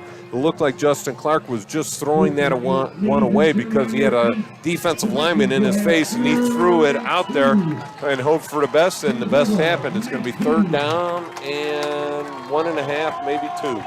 3rd and 2-ish from the 19-yard line for the Vikings. Clark and Berta in the backfield. 2 receivers and a tight end outright, 1 to the left. Clark awaits the snap. 2:44 to go here. Clark hands it off to Berta. Berta jukes to the left, goes left, gets the first down, keeps rumbling at about the 10-yard line where he's brought down. First down, Vikings. Looks like they're going to spot it at about right on the 10-yard line, so it's going to be first down and goal for the Vikings. This game ain't over yet. Oh, Justin Clark and the Vikings still have something to say about it. Clark takes the handoff, gives it to Berta, and Berta is stopped at the line of scrimmage. And that was Will Clark right at the line of scrimmage. Then it looks like Valparaiso is going to call a timeout. Valpo takes their first timeout here in the second half, and we will take one as well. You're watching Game Night on the Game Night built by Von Tobel on the Region Sports Network, the only game in town. Centrally located in downtown Indianapolis, the Hampton Inn is just steps away from Bankers Life Fieldhouse. Situated at 105 South Meridian Street, shopping, restaurants, entertainment, and many Indianapolis attractions are in near proximity. Hampton Inn has much to offer, including a hot breakfast, high-speed internet access in every room, as well as a gym fitness center. For reservations, the number is 317-261-1200. The website is hamptonin3.hilton.com. Hampton Inn, Indianapolis, downtown. Welcome back as Von Tobel presents Game Night in the Region right here on the Region Sports Network. Von Tobel building better together. 2nd and 10 for the Vikings. At about the Bulldogs' 10-yard line, maybe at the 9. As Clark takes a snap, drops back to pass. He's looking right. Now he's going to scramble. He goes left. Clark's got room to go. Gets to the 5, lunges forward, and dives for a big play on the scramble. It looks like they're going to mark it at the 2-yard line. But he did stay in bounds right there, so it's going to be 3rd down. Oh, they're going to mark it at the 3. Clark has Berta going in motion to the right. He's looking to pass, and there's a Bulldog in the backfield, but Clark just dumps it into the end zone to Scotty Bradney for the passing touchdown. Drew Kroll was in the backfield trying to wrap up Clark, who just heaved it forward to Bradney, who was able to get in for 6. Yeah, so it was one of those decisions that the defensive back made. Do I stay with my guy or do I come up and make the tackle? Just as he was coming up to make the tackle, he flipped it right over his head, in for the score. That makes it 19-13. with a minute 51 to go in the ball game. The PAT, the snap is up, and the kick goes through the uprights, so it is 19-14 now with a minute 51 to go here. It's going to be a sprint to finish. Don't go anywhere. You're watching Game Night built by Von Tobel on the Region Sports Network, the only game in town. Heinold and Feller Lawn Equipment in Valparaiso announces their Husqvarna Endless Summer Sale going on now through September 23rd. Get up to $500 off Husqvarna zero-turn mowers, up to $400 off Husqvarna tractors, 20% off leaf blowers, chainsaws, and other handheld lawn tools. Visit Heinold and Feller Lawn Equipment at 52 Marks Road in Valparaiso, and you can also check them out on the web at hfmowers.com. Exclusion apply while supplies last. Discount amounts for riding mowers and zero-turn vary by product. See store for details. Welcome back as Von Tobel presents Game Night in the Region right here on the Region Sports Network. Von Tobel, your local building material and supplier and design center. Visit vontobel.com to find out more. And the Valparaiso Vikings making this one a game here. Yeah, the last time Valparaiso scored was with 1:09 left in the second quarter. Sort of recap the scoring. Valparaiso, Crown Point answered. 7:49 in the third with Larry Ellison, and Larry Ellison. 3 scores in a row. And then all of a sudden, Scotty Bradney, 2-yard pass from Justin Clark. A little Mahomes-type flip as he was going down by Justin Clark. This is a Quintel kickoff. This kickoff and all kickoffs are presented by Quintel Incorporated, specializing in the reconditioning, repair, and remanufacturing of heat exchangers. We'll see if the Vikings have any tricks up their sleeves here on the kickoff. We saw kick returns were kind of a bugaboo for the Bulldogs last week against Portage. This is going to be onside. Yep, Drayden Wilcox on the right. He's going to gallop into this one. It takes a couple bounces, and it looks like the Bulldogs got it. I have to say that was very well executed by the kicker.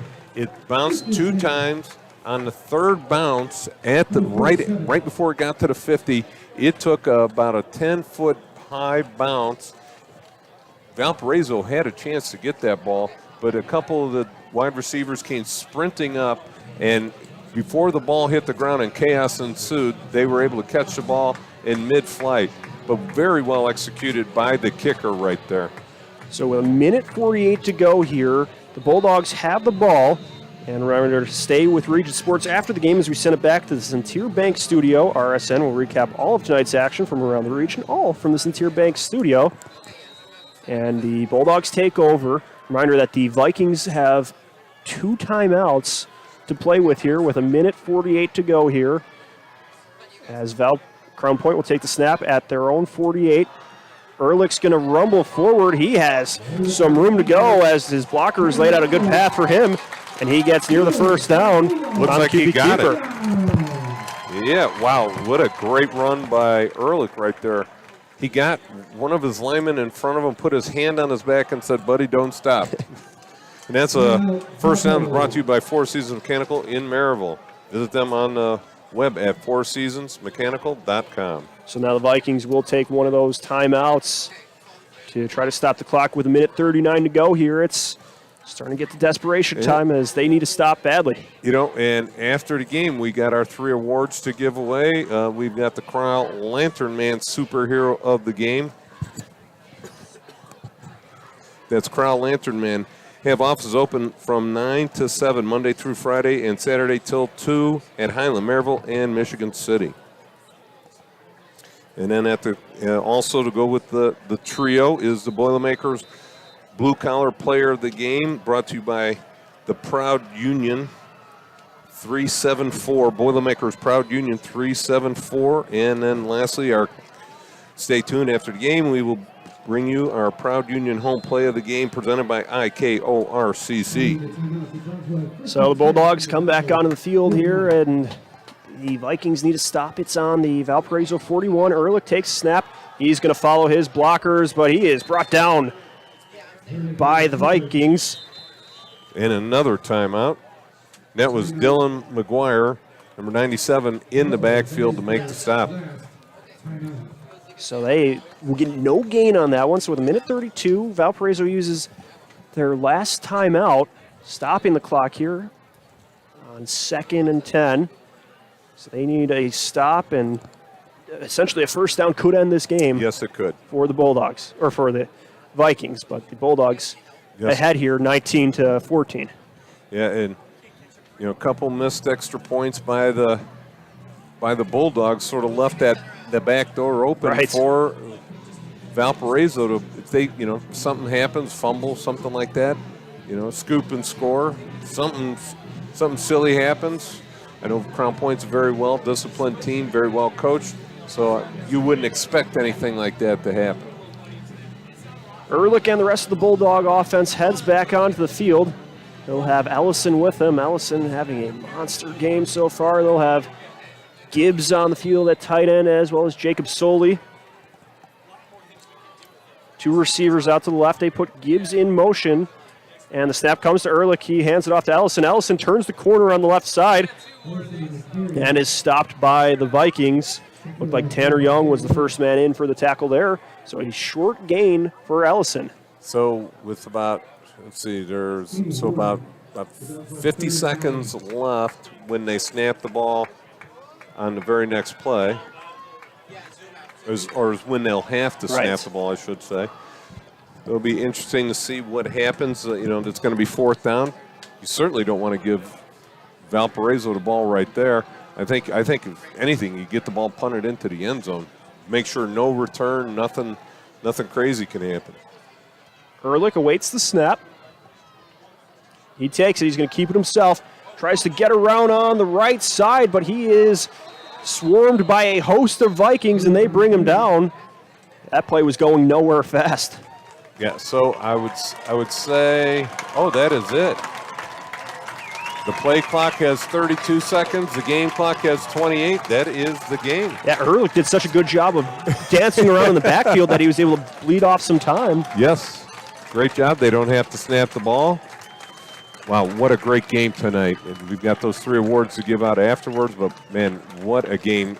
I think it lived up to all its billing. This one really did live up to the hype as the final seconds tick off the clock here. That will do it here at Bulldog Stadium, where the hometown Bulldogs stay undefeated. They defeat the Vikings of Valparaiso by a score of 19-14. Valparaiso falls to 4-2, but they fought hard in this one in a hard-nosed, blue-collar Duneland Conference matchup. Yeah. So this is going to definitely put Crown Point in the driver's seat of the conference. You still got a long way to go in the season. The fun now really starts. You got to maintain all that concentration, everything going on for the Bulldogs. Great game tonight. And we will have more post-game coming up, so we got some awards to give out. So stick around. You're watching Game Night, built by Von Tobel on the Region Sports Network, the only game in town. Growing up in Northwest Indiana, I am proud that my family's been doing business here for nearly 100 years, which started with my grandfather, John Gladish. Over my career, I've witnessed families being torn apart by the negligence of others, and everything from unguarded openings at construction sites to reckless driving on our roads. Our experienced attorneys, paralegals, and staff know that insurance companies and their lawyers go to great lengths to avoid paying compensation. Do not waste your one and only opportunity to seek fair compensation for your loss. Give the Gladish Law Group a call and put our team to work for you. The secret to making life better is found at Duffy's Place in Valparaiso, Indiana. Duffy's Place is open 8 a.m. to 3 a.m. daily with delicious beverages and great tasting food. The staff at Duffy's Place loves what they do and they love their customers. If you want some choices of great food including wings, burgers, pierogies, great live music, and great people in both the staff and customers, this is the place for you. Stop in for a bite and watch your favorite hometown team, Duffy's Place in Valparaiso. Looking to buy a used vehicle at a reasonable price in the Valparaiso area? Then check out Valpo Car Company, a family-owned dealership since 2009. Recently given an A+ rating by the Better Business Bureau, Valpo Car Company finances all types of credit. Stop in and see the owner, Nick Mandich, a 2002 Valparaiso High School graduate, at their dealership at 150 East US Highway 6 in Valpo. You always could check out their website at www.valpocarco.com, where you can easily find the used car you want in seconds. Valpo Car Company, we could help you get into the ride you want. This box is small, like Pet Supplies Plus. This one is large, like a big box store. In each, Stu has carefully hidden a toy. Question is, which dog will find it first?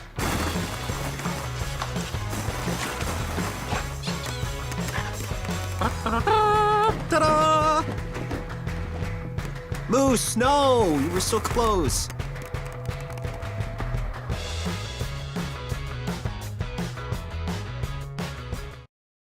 Hi, I'm Crowell Company's Lantern Man. I'll cover your motorcycle. I'll be with you on the water. I'll be with you on the snow. I'll cover your insurance needs wherever you go. I'll be at Crowell Agency from 9 a.m. to 9 p.m.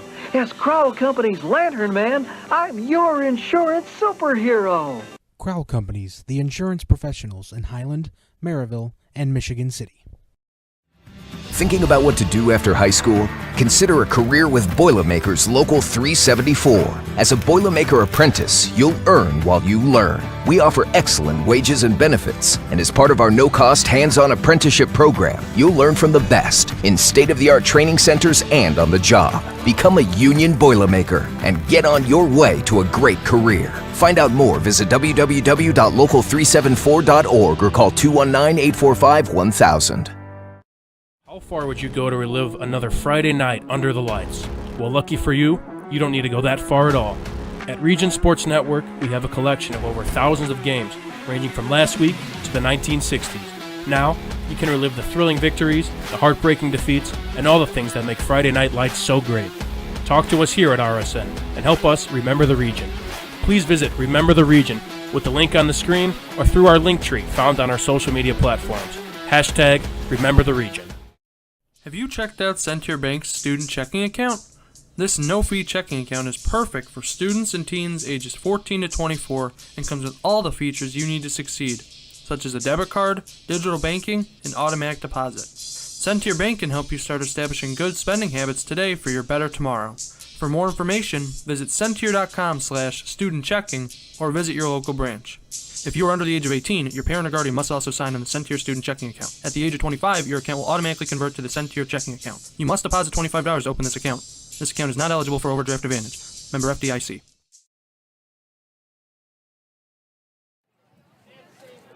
Welcome back as Von Tobel presents Game Night in the Region right here on the Region Sports Network. Von Tobel building better together.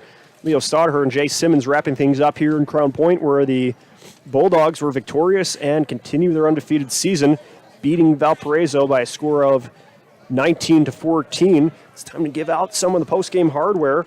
We'll start with the Lantern Man Superhero of the Game. We'll name the Crowell Companies Lantern Man Superhero of the Game. Crowell Companies have offices open from 9 o'clock to 7 o'clock Monday through Friday and Saturdays till 2 o'clock in Highland, Merrillville, and Michigan City. So let's get into that Superhero of the Game. And that's going to be going to Larry Allison, the running back from Crown Point. 3 TDs. Let's see the distances on those TDs. As Ellison, 25-yard run. Actually, a 25-yard pass from Noah Ehrlich that came at 7:49 in the third quarter to Larry Ellison with a 13-yard run out of the Wildcat, which I said, boy, they should throw that play away. It didn't work. It didn't work until the entire fourth quarter. And that came at 2:19 left in the third quarter. And then the final score to put them up by 19-7. And that came with a 2-yard run that came at 5:52 in the fourth quarter. Well, I'll tell you what, Ellison, he needs to get in the ice bath right now. Stay in there until like Monday because he earned every yard. Valparaiso was hitting him hard. And he came up a couple times sore. Remember, he did have to come out one time, I think, in the early in the third quarter. Right before that touchdown, yeah. And so he deserves it, and he's going to be bruised up. Hopefully, the Crown Lantern Man's got some ice for him. Yeah, he fought for every one of those yards in a really dominant game and really doing most of that in the second half, too. Yeah, because Crown Point offense had been shut out the entire first half. The score was 7-0 at halftime. And to our next award, we'll name the Boilermakers Local 374 Blue Collar Player of the Game, brought to you by Boilermakers Local 374. Learn about apprenticeship programs and more at local374.org. And that goes to Travis Davis left the game in the middle of the third quarter, but he was their offense. He had over 75 yards rushing, had their first touchdown, and that came at 1:09 left in the second quarter on a 2-yard run. But really, once he went out of the game, once he got hurt, that momentum, that drive that the Valparaiso offense had seemed to disappear. Nothing taken away from Berta. He ran just as hard, but I think Davis has got that extra gear, especially when he lowered the boom. I remember him on a run on the far side of the field. He had one-on-one with the defensive back, and instead of juking, he just put his shoulder down and ran him over. And I'm sure one of the defensive backs will leave his name out of it, but he's going to be sore. He might be in an ice bath next to Larry Ellison, too. But Travis Davis, really the go-to guy for the Vikings until he got hurt. So hopefully he's back next week for the Vikings. He had a couple long runs to set up that touchdown that eventually he punched in. So he is our blue-collar player of the game. And the next award is the Proud Union Home Play of the Game presented by IKORCC, the Indiana, Kentucky, Ohio Regional Council of Carpenters. And that came at 5:58 left in the fourth quarter. Noah Ehrlich, and you thought that Noah Ehrlich was going to be trapped on the sideline. He outran 3 of the linebackers that were in heavy pursuit of him. He turned it up at the 50-yard line and scampered down the sideline, made a couple of the defensive backs miss. He finally got dragged down at the 4-yard line, so a 46-yard run that led to the third and final score for the Vikings, putting them up at that time 19-7, and that score ended up really having the Bulldogs win the game because they won 19-14. So right there is Noah Ehrlich with the big play. And that was one of those ones where you had the defensive lineman almost bottle them up, and he just broke away, turned on the Jets, and gave his team the advantage that eventually put them over the top. As we will now get into the credits, thanking everyone for tonight's work in the broadcast. Big thanks to Chris Ramirez, Rich Castillo, Claude Martinez, and Jack Thiel, the management for us at RSN. For my partner, Jay Simmons, this has been Leo Staudher thanking our producer, Nick Simmons.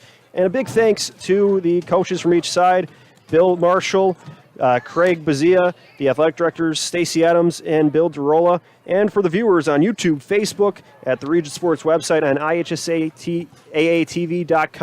A big thank you for everyone involved with tonight's broadcast. You've been watching Game Night built by Von Tobel on the Region Sports Network, the only game in town.